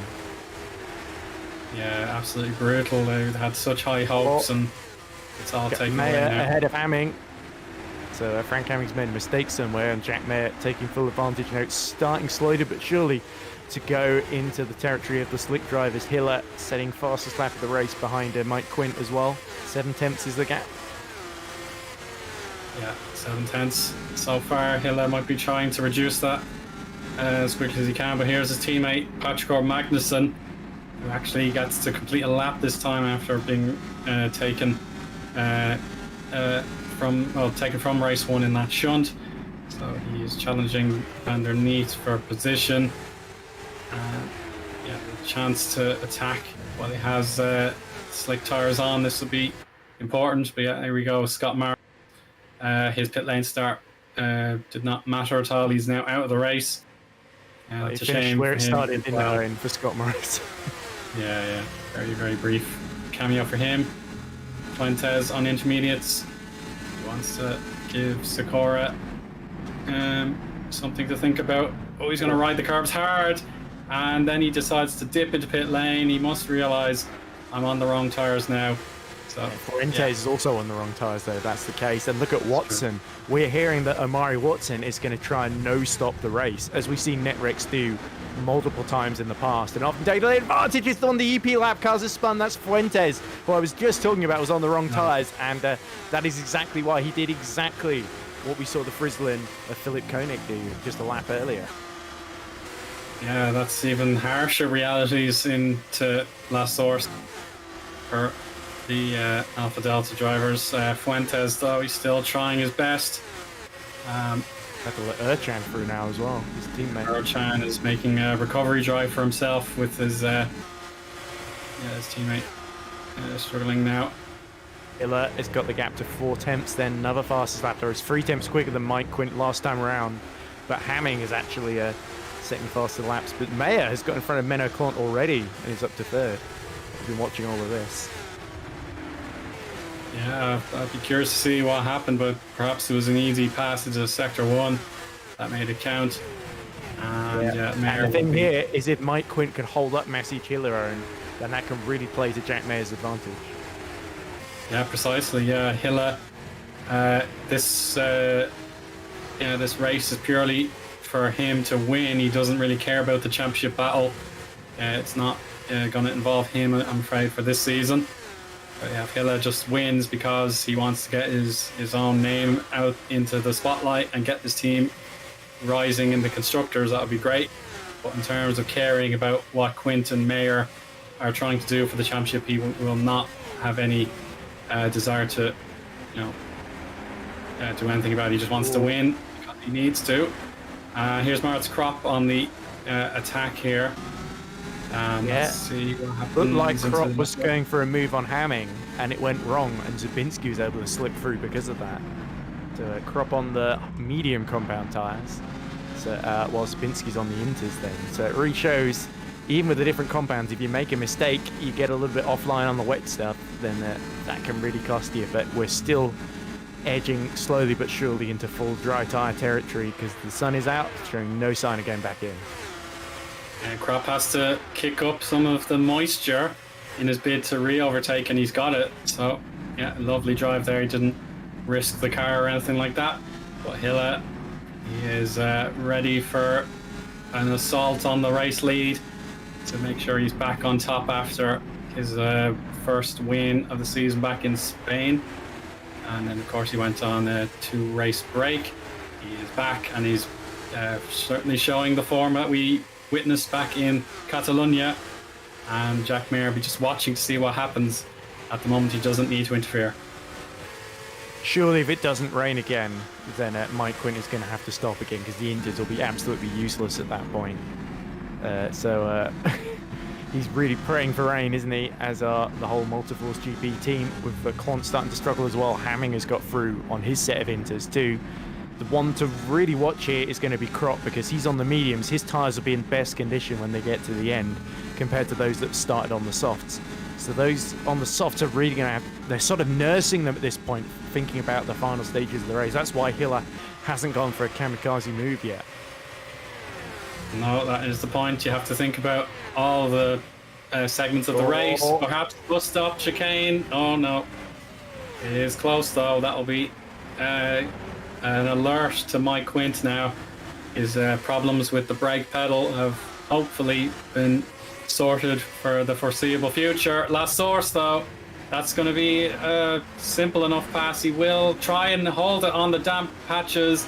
He will, but now this is crucial. The championship contenders together now, and it's going to be a three-way battle akin to all kinds of previous thrillers we've seen at Spa-Francorchamps across GPVWC history. So let's see what Jack Mayer will do. He will have DRS at the moment, but so will Mike Quint as he wants that lead straight back.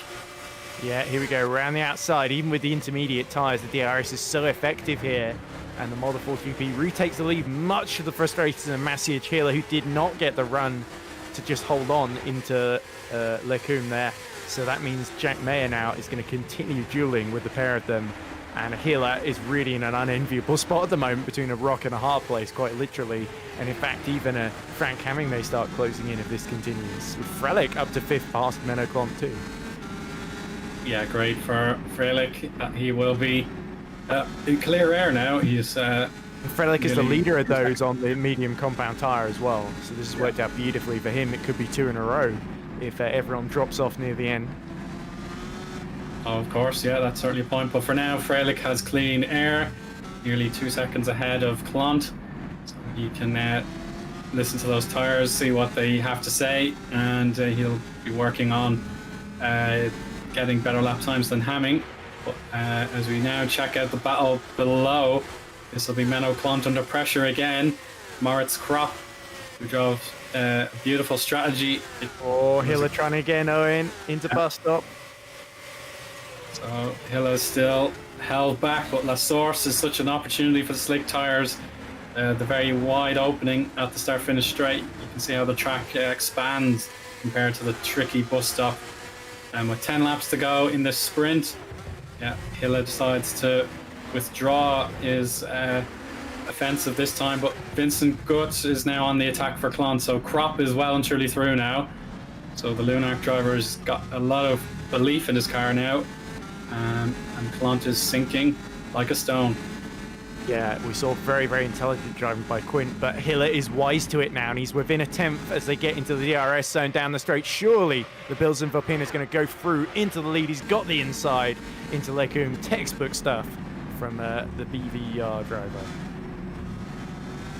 Yeah, and now he'll just survey the track, and he's back ahead. He wasn't leading in this portion of the last lap, so this is him. Wow. He'll be cleaning up any dust or moisture. Yeah, Menno Klont, he will have some time to spare over Erchan though, but if the lap times continue as they are, Erchan will be catching Klont very quickly. Yeah, Menno perhaps has one last chance to have a double think about his tyres, and he may decide to pit when he has this window. But Jack Mayer not concerned about pit stops or anything like that. He wants to attack Mike Quint with championship permutations. Hiller has sprinted away now. Yeah, and that shows you just how much Mike Quint was holding them all up. Erchan, by the way, was setting 58.6s, which is 2 seconds a lap faster than the leaders who've all been in the 2-minute flat section. I think Hiller is going to get well below that now, and Jack Mayer needs to get through. He wants to have any chance of winning this race, and now he's side by side through Blanchimont. They go, and Mike Quint refuses to yield. Beautiful stuff there between these two. Yeah, that's why they're championship contenders, multiple winners in this campaign. Unfortunately, that was the last stand on the Inters. Mike has to come in for a pit stop, get slick tyres on, and hope that he has a late game advantage with the fresh compound. But Hiller has proven why the switch is absolutely necessary. Yeah, and Multiforce GP are going to be absolutely ruined that they didn't start this race on the soft or even the mediums, because they could well be leading right now had they done that with Mike Quint. But nonetheless, they've got to make the best of the situation they find themselves in as the battle continues here between Kropp, Frelick and Hamming for the final, what is now the final spot on the podium. Erchan, by the way, has gained 12 places already from where he was, as Frelick now getting defensive from Frank Hamming into Lecum, and that's Hamming on the is that Hamming on the Inters still? Yes.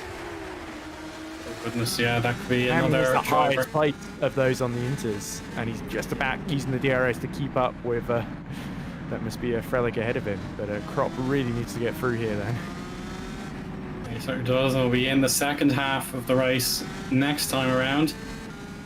Hilla is nearly 3 seconds clear as we look at those position gains and losses. So yeah, Quint having that reverse grid pole. He's fallen back, having to change tyres. He's now 11th. I wouldn't be surprised if he does make them work when they are in peak condition. But here's a battle for 1 point. It is Federico Russo versus Svillo, and Russo has certainly cleared the Rowan GP car. Can he turn in? Yes, he certainly will. So there we go, 1 point, exchanges hands, and it is now Russo's for the taking. Yeah, there we go. But we are hearing reports that there was apparently a big crash as we see Erchan now being overtaken. He's having a go at Menoclon, sorry. For a second I thought that was Mike Quinn, but it didn't catch up that quickly. But there we go. So in fact, Menno can actually help out Mike Quinn by holding up Arda Erchan, because surely that's where his teammates can be fighting with once he catches up a bit later in this stint, pushes Arda Erchan all the way to the outside, going into Lassor's hairpin. And indeed, with that extra grip on the soft compound, Menno is a sitting duck on the outside. It's not. He's really had to battle through, being almost always on the wrong tyres, it must be said, compared to the conditions. So I'm surprised they have decided to leave Menoclon out there. Meanwhile, Massey Hiller has continued to extend the gap to Mayer. The gap now 3.5 seconds. So Jack Mayer, he doesn't quite have an answer to the pace that the Biltzen Volpino is setting at the moment. But Frelick holding on to third means TOP are looking good for a double podium this time. Yeah, that seems like a return to form for the TOP drivers. I know they've achieved the double podium when I was absent in the Hungarian round. They achieved it, but it wasn't a 1. It was a 2-3, just like it is now. So, yeah, they are obviously of the opinion that they are the best team, and they've proven it so far. But they want to make sure that they punish anyone else in the championship, like the Malta Force and the Spark drivers. So yeah, they've another massive advantage if they hang on to this result. Yeah, also shout out to Danny Van Den Eet, who's third of those starting on the mediums, and he's catching up 3 seconds a lap to Menoclon and Frank Hamming ahead of him in that sort of group. So Van Den Eet, who has sort of survived. Oh no! Well, he almost survived there. Yeah. Oh dear. Well, Lucchini then losing his front wing at Paul Frere corner, and that's a big shame because the Alpha Delta was making up ground. He fell to 21st at the start, had got himself up into 11th position, 10th position actually, and now it's all fallen apart quite literally then for the Alpha Delta team. Yeah, they've had a brutal look of it. Perhaps if this was all dry evening, they would have had a better time of it, but yeah, that was a big spin, and that's a position gained. So that is Danny Van Der Neet through to 8th. Yeah, there we go. And Van Der Neet suffering, enjoying much better fortunes than his teammate. Apparently there was that freeway crash we didn't see on screen between Hoekstra, Watson, Zabinski. I think we would show a replay, but I'm pretty sure if we try and do that, it will crash the stream. So, especially when you don't know what you're doing, it's best for the broadcast director to play it safe. And here comes Menno trying to come back around the outside of Danny Van Der Neet, but doesn't quite have the overlap. But he does force Van Der Neet to go a little bit offline, just trying to avoid him basically there. But now on those dry tyres, the inter runners are all sitting ducks at the moment. I think they're just trying to make the best of their strategy and get to the end here. Menoclon surely is going to be easy prey for Mike Quint, who's going to catch him before the lap's even over at this rate. Yeah, if Menno gets overtaken by his teammate, then Sikora is quite a way down the road. Patrick Magnussen, very long way back, so it is almost a case where Klont has a free pit stop. But obviously his pride won't want to get in the way, and he'll want to try and finish on the tyres he started He'll be with. thinking to himself, what if it rains in the final 2 laps? Yeah, exactly. Yeah, he doesn't want to have I don't quite see it happening, to be honest. No. I don't see a repeat of race 1, but hey, it happened last time. As we cut back to Fuentes running in the final points position ahead of Hoekstra and trying to challenge Russo and Lucchini ahead of him. the two Alpha Deltas could still get a double points finish here after their podium in race 1, so all is not lost for the pair of them, as Frelick is now up to second place because Jack Mayer has made a mistake. I don't think he's pit because he hasn't lost that much time. So Jack Mayer has just sector 3, he made a mistake in the last sector.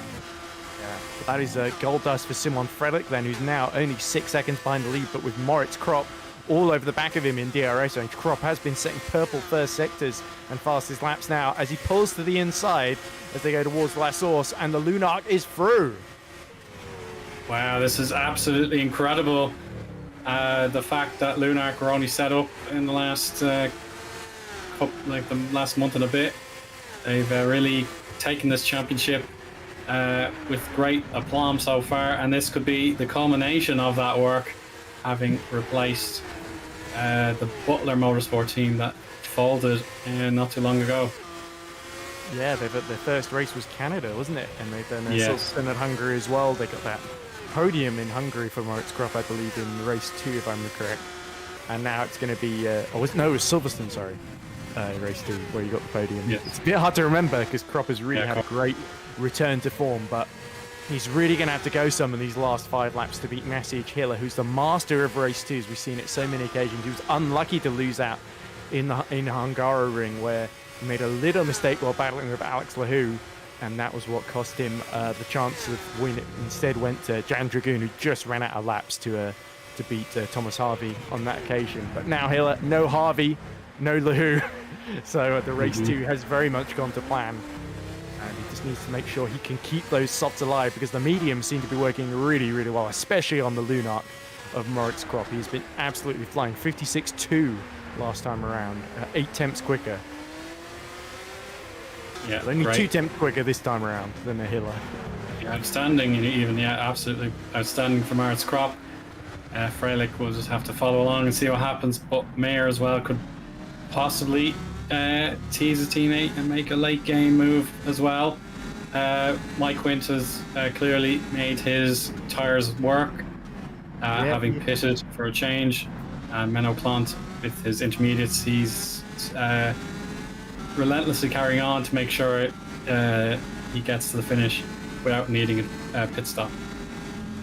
Yeah, they are pretty bunched together, so I think Mike Quint, he's overtaken Menno. He should be able to get Frank Hamming and possibly Van der Neet as well. We'll have to see if he can catch Erchan and Goot, but Erchan has done a fabulous job recovering from the disappointment of crashing out in race 1 to make slow but steady progress all the way up to 6th then, and he's right behind Vincent Goot, so there's a great battle for 5th going on between these guys, all on their different strategies. Yeah, it is very, very, very exciting to see what the final few laps of this race will deliver. But they won't deliver rain, I can tell you that. We'll hopefully have a dry running, no interference of the natural kind. So Arda Erchan, the pole sitter from the qualifying session, he would have wanted a perfectly dry evening as well. He was struggling a lot after an accident that took him way down the pack and eventually out of the race. So here we have his chance at redemption with his his chance to sub in for EP Lab.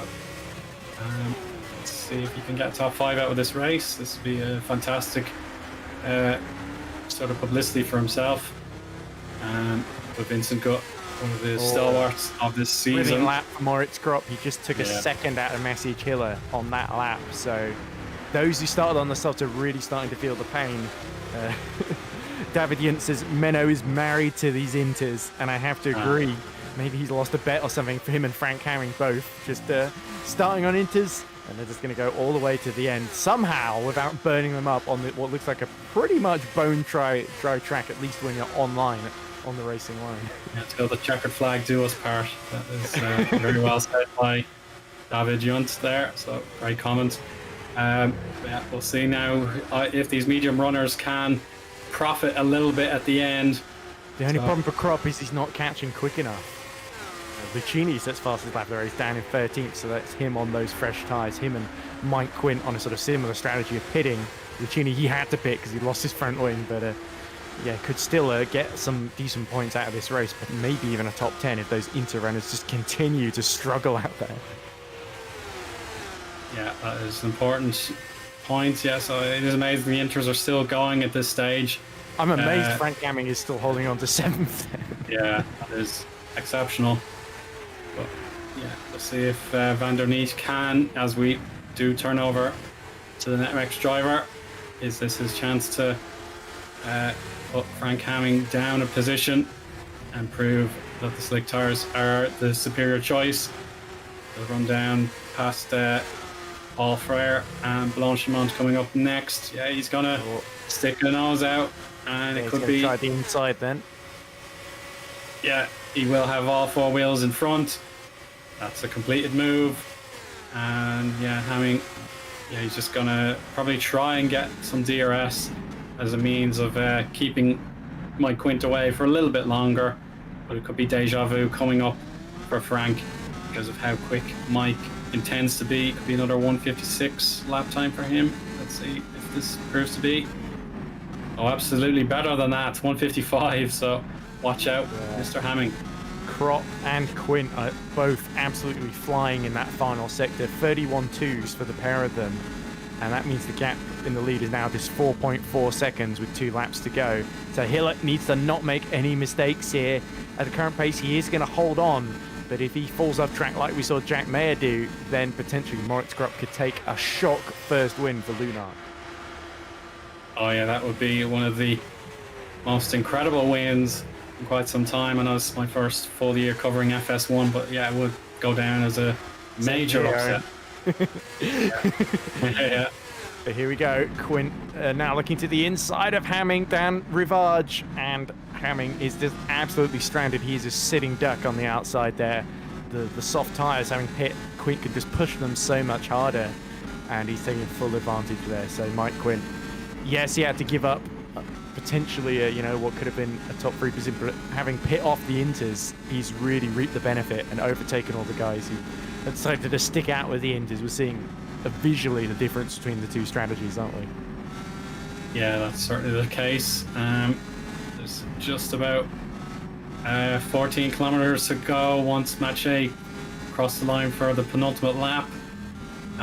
Hopefully Quint can find another 3 or 4 seconds of an advantage. It's going to be tight with respect to Van der Neet. I suppose that's his final realistic objective for the race.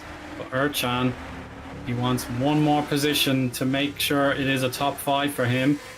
But Vincent Gutt has steadily held on for this entire stint in the sprint race. Yeah, let's see if Erchan is there any way through, but it won't happen until the DRS zone at the very latest. Yeah, and Krop on that last lap took another 6/10 out of Hiller, so not quite a whole second as we saw earlier. The charge starting to halt there, even though the mediums are in much better condition than the softs at this phase. Even Krop is realizing he can't push them that far because he'll just run out of tyre. But in the first sector alone, he gains another 3/10 though. So he is going to catch and get him within sight, but not within DRS zone, I fear. I think Hiller is just going to hold on. Yeah, he's built up a big enough gap for himself with the window that he had to do so. Erchan using a lot of runoff there at Speaker's Corner, or the corner with no name, whatever you prefer. And he's using even more runoff into Pouan. Thankfully, it's not damp there compared to how it would have been at the beginning of the race. It's starting to dry up for sure now. And Hilla, his deficit will shrink again, but not so bad in Sector 2 though, so there is a little bit of pace left in those softs. There is, and Hiller really, what made this race for him was getting past Mike Quint before he got off the Inters. He's able to build that big gap to Jack Mayer, while Krop had to fight by the TOP cars as Sikора's going to go all the way around the outside. And Menno gone, is he? No, Menno still has a little bit of fight left in him, but he doesn't have very much grip to play with on those Inters. No, he's made a 100% commitment to these intermediates. He'll take them to the finish. Pitting now would be very, very unwise, but Sikora the substitution for Thomas Harvey today. This will be a good haul of points to take with him. And if Spark or anyone else ever need another substitution, I'm sure he'd be delighted if he was considered. Yeah, problem for Sikora is that he's got 2 Inter runners ahead of him, but because he can't get past Klont, he can't close that 10-second gap, which he probably could quite quickly, but he's so near the end of the race. There we go, up the inside into last source, but again, Menno Klont is going to try and use the DRS on the run down the hill, and there we go. They're trying to fight over the DRS detection zone there because they know it's the final lap. Yeah, but in fairness, Menno... Oh no! Huge accident for Menno Klont. Oh, and even Sotiris Kontogouris in broadcast direction gets out a mournful yell as Menno Klont slides off Origin Radion into the wall. And he's calling for red flag as well. But I'm afraid we don't have red flags in GPVWC. A bit late, Sotiris. Yeah. We didn't have a red flag for the crash at the start of race 1, so there's no... Yeah, if race 1 didn't meet the criteria, then race 2 certainly won't. Mike Quint's last position. But as far as Mathieu Hill is concerned, he should be at the bus stop right about now to certify this race 2 victory. There we go. Just a few seconds ahead of schedule I was. But Hilla has turned left for the final time and he'll let out a slide of celebration. He's back on top after a bit of an intermission for his season. Maritz Kropp P2 and Shimon Frelich gets a double podium result for his morale boost. Jack Mayer solid 4th, and Vincent Gutt will defeat Arda Urchana in their very lengthy 1v1 battle, Ed. Indeed they will, as will Danny van den Eek triumph over Mike Quint then. So once again, the non-stoppers show them the way, and Frank Hamming decides, well, it doesn't matter what tyres you put me on, I'm just going to stay on them. As Sikora does a full 360 at the chicane. I'm not sure what he's playing at there, but he had a more than enough gap with Menno Klont crashing out to hold on to that 10th position. There's Lucchini. He timed that well if that was deliberate. But I have a feeling perhaps it was accidental. Yeah, turned it into a bit of showmanship. An accidental spin because Lucchini with one more lap. He was probably the quickest driver still on track, but Magnussen, he's got to recover that post haste. I suppose he does have time. Yeah, he doesn't stall the engine. Fuentes. Yeah, that's so a lot of drivers picking up at the very last hurdle. I was just about to say good on Magnussen to finish, and then he did his very best not to, it seems, on that occasion. But Fuentes, he will get points this time, which is great news for EP Lab, double points. After their pole position came to nothing in race 1. I think that's a great recovery there. As Silvo is going to hold on to the final point from Perseus Miram, who just misses out. But Pixelaton gives him a little, more than a little love tap there, right at the end as they cross the line. Perseus Miram, I think, a little bit fed up being stuck behind the own GP car there. Yeah. Saw fit to give him a real spear tackle. I suppose. Yeah, it won't really matter at the end of the day. The race was finished, and the repair bills are hopefully non-existent here today. The attrition was just as bad as race 1, sadly, with only 16 finishes, which is a real shame. Even though it was significantly shorter, only 15 laps instead of 23. Yeah, so even without the wipeout occurrence that blighted the first race.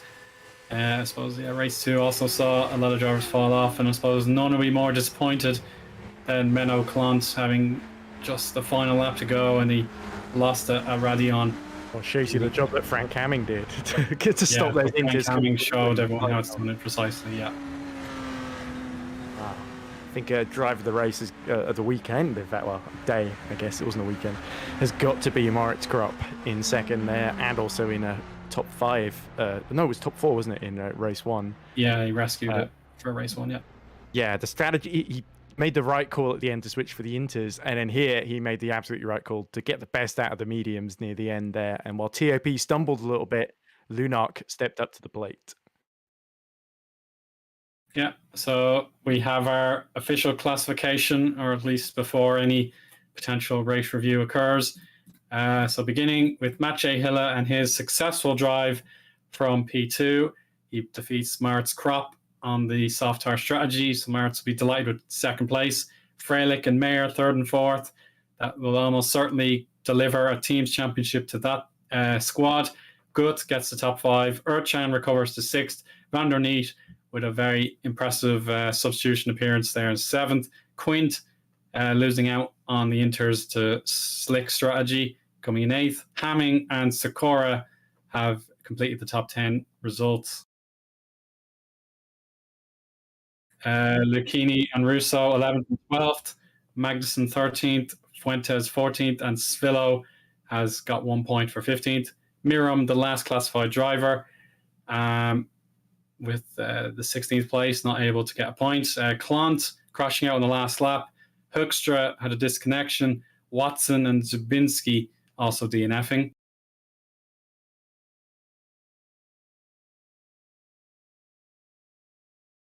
Then the final drivers not able to make it to finish. Butcher, Kishore, Munier, Koenig, Maritz, Tuomela, and Latinen.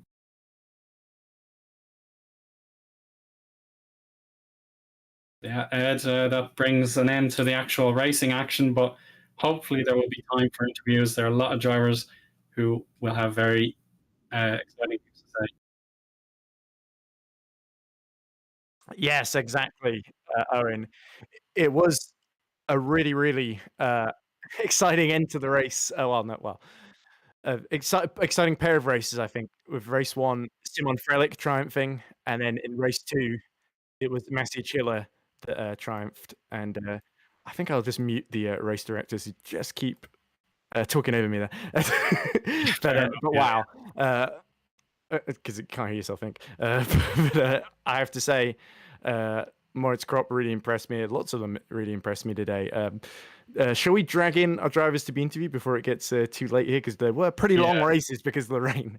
So shall we get race one winner, Simon Frelick, in? And then Moritz Kropp is also waiting for an interview as well. I'll be interested in his views. Of course. So let's get Simon in, our winner of race one and our third place finisher in race two.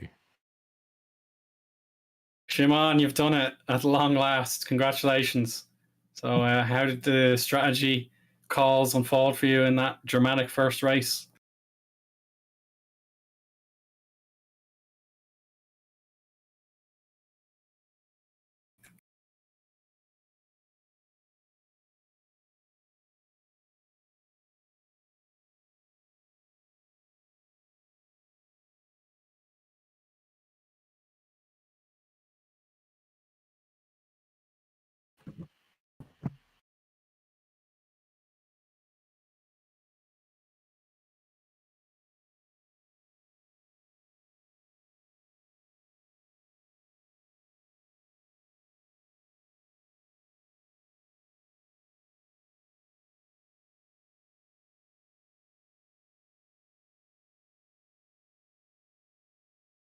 Mm.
Simon, obviously, from the middle part of that race onwards, you had Mirko Licini challenging you. Mirko went for the softs in the dry stint in the middle. And when it started raining again at the end, he was closing right in on you. How much pressure did you feel from the Alpha Delta behind you? Or were you not worried about him? You were literally just worrying about Jack and the weather.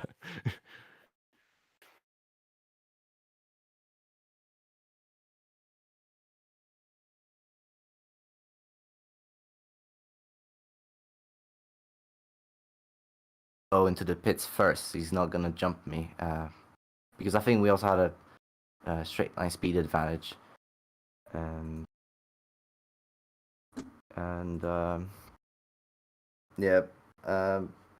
soon as we boxed, I just had a better pace. Well, Simon, that's your 4th victory of the season. You had to wait a long, long time since Bahrain. But finally, after getting on back on the podium in Hungary, it feels like your season is starting to come back alive again. Do you think, is it too little too late to challenge Jack after you beat him in both races today? Or do you think hope springs eternal? Oh, I'll just try doing my best in the next races. But yeah, Jack's quite far ahead. As long as he doesn't do stupid stuff, he'll probably get the title.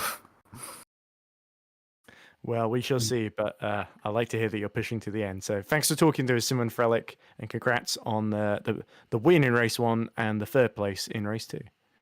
Thank you. Yeah, I hope the audio issues didn't last too long. It was really insightful to hear what Shimon had to say. But yeah, I suppose we do have time for one more interview. Perhaps is it Maritz and Chris together? Oh, maybe just Maritz. Yeah. Right. So Maritz, congratulations on Lunark having a brilliant day. So do you want to discuss race 1 for a start? Yeah. Well, starting P3 was optimal. But for some reason, going into the race, so in warm-up was like 10% rain, and going into the race, it suddenly dropped to 0, and we were thinking, all right, it's going to stay wet for a bit. So we probably did the wrong strategy there, and then, I don't know, just on the back foot, probably should have started on the dry. We lost out quite a bit because I put fuel in too early. And I don't know, it was just with the weather, it was so difficult to predict. Also, with me being new in the car, the others have done 6 months in this car already, and I haven't. So quite difficult in these conditions as well. And then, yeah, I mean, throughout the race, I pitted, and on my outlap, it started raining again, and I had to come in again on my outlap to go into Inters. So, yeah, I'm quite happy with P4, I think it was. So, yeah. Yeah, it was, yeah. Yeah, and you were in race 1, Moritz, sorry to cut across you, Eoin, but you were the first to go for the Inters in race 1. Was that a tricky decision? Or, like you say, was it the outlap? You were so annoyed that you sort of thought, right, I need to make sure I'm on the right tyres here, that you were more annoyed about having to make 2 stops really close together rather than, oh, this is an inspired call that's going to gain me positions. Because in the end, Frank Cammy and a couple of us pit ahead of you, and then Jack Mayer stayed out and was a sitting duck right at the end. I think that was the best strategy call we just could have done in race 1. I mean, what else can you do? You just pitted and it started raining in the final sector, so I just pit requested and said, all right, you know what, we can't lose anything because of the big pile-up on lap 1. Just gotta go for it. I have a big gap behind, so just gonna go for it and see where we come out. And we gained a lot of time from that, actually. I think if we wouldn't have made the first pit stop onto the softs, we would have been in P3 probably, maybe even higher up. So yeah, and then the second race, the reverse grid, it's probably somewhat fortunate, I think, because Mike Quint got the pole and his gamble on intermediates failed, so that certainly gave you a boost. But yeah, how do you feel that went? Because it was a case Hilla had such a great start once he got clear of Quint, but then you were reeling him in on your mediums. yeah, well, I mean, we learned from our mistakes, and we've decided to go onto mediums because it stopped raining and the track was drying up quickly in warm up already. So, and there was a dry line. It wasn't quite that big though, but it was dry enough to go into mediums. It took it took the mediums quite a bit longer to get up to speed than we expected. We thought it was going to be like 3 laps at maximum, but it was like 5 or 6. So that cost us time, and I tried making moves into bus stop, but the offline was still quite wet. So I locked up, and I don't know, someone overtook me, so I had to do extra work from there on. Otherwise, I think, it would have been a whole lot closer to Hyla in the end. But yeah, these few laps were exhausting. Still triumphing over both TOP cars. That's no mean feat. So got to take a bow, Moritz. That was but as a pair of races, that was a really immaculate job you did today, and some brilliant strategy and brilliant moves on track. Thank you. Well, you have to thank Toby Davis for the strategy, and of course, Toby. We can't forget Toby. Yeah, Toby's always there. He does a great job. Yeah, that was certainly the pinnacle of Lunark's early journey into FS1 competition. But yeah, keep up this form, and you could be very, very determined in the end of the season. You could actually gain some more places. Thank you. And this was only just the beginning. It was the first time we probably sat down and did some good practice. So. That's really see, and I suppose yeah, you have the summer break actually coming up until the 31st. There won't be any FS1 action apart from the practicing as you need to do. So yeah, thanks for your time, Maris, and enjoy the brief break. All right, thank you very much. You too. Yeah, so that pretty much concludes the action, Ed. We do have the intermission in the next fortnight, so it won't be until August 31st that we return with the Italian Grand Prix. So yeah, Szymon Frelick has a little bit of momentum back, so maybe this Jack Mayer double isn't a foregone conclusion. Yeah, but Mayer really rolled the dice in race 1 and then just made a mistake in race 2. I think that was the story for him today, and Frelick really was able to take advantage on both occasions.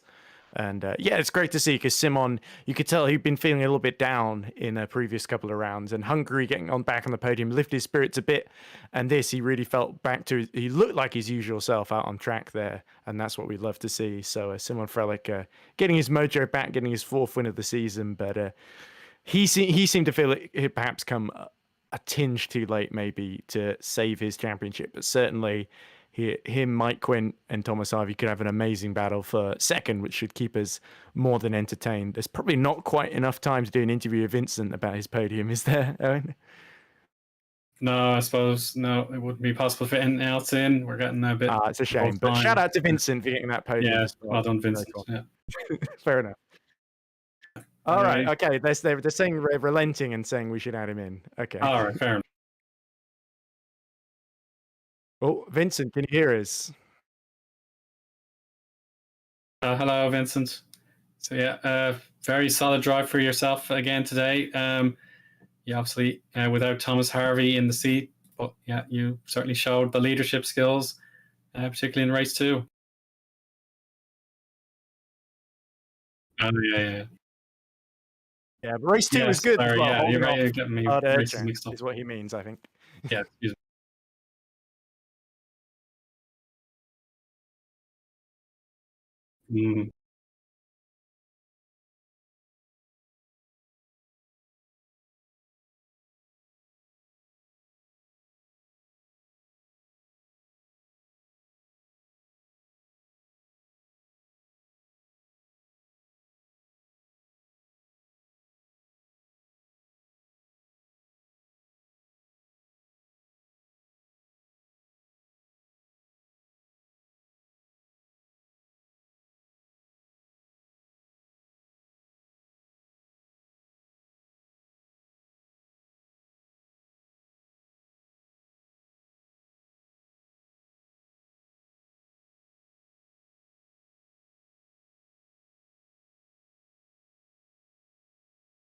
Moritz Crop, you mean?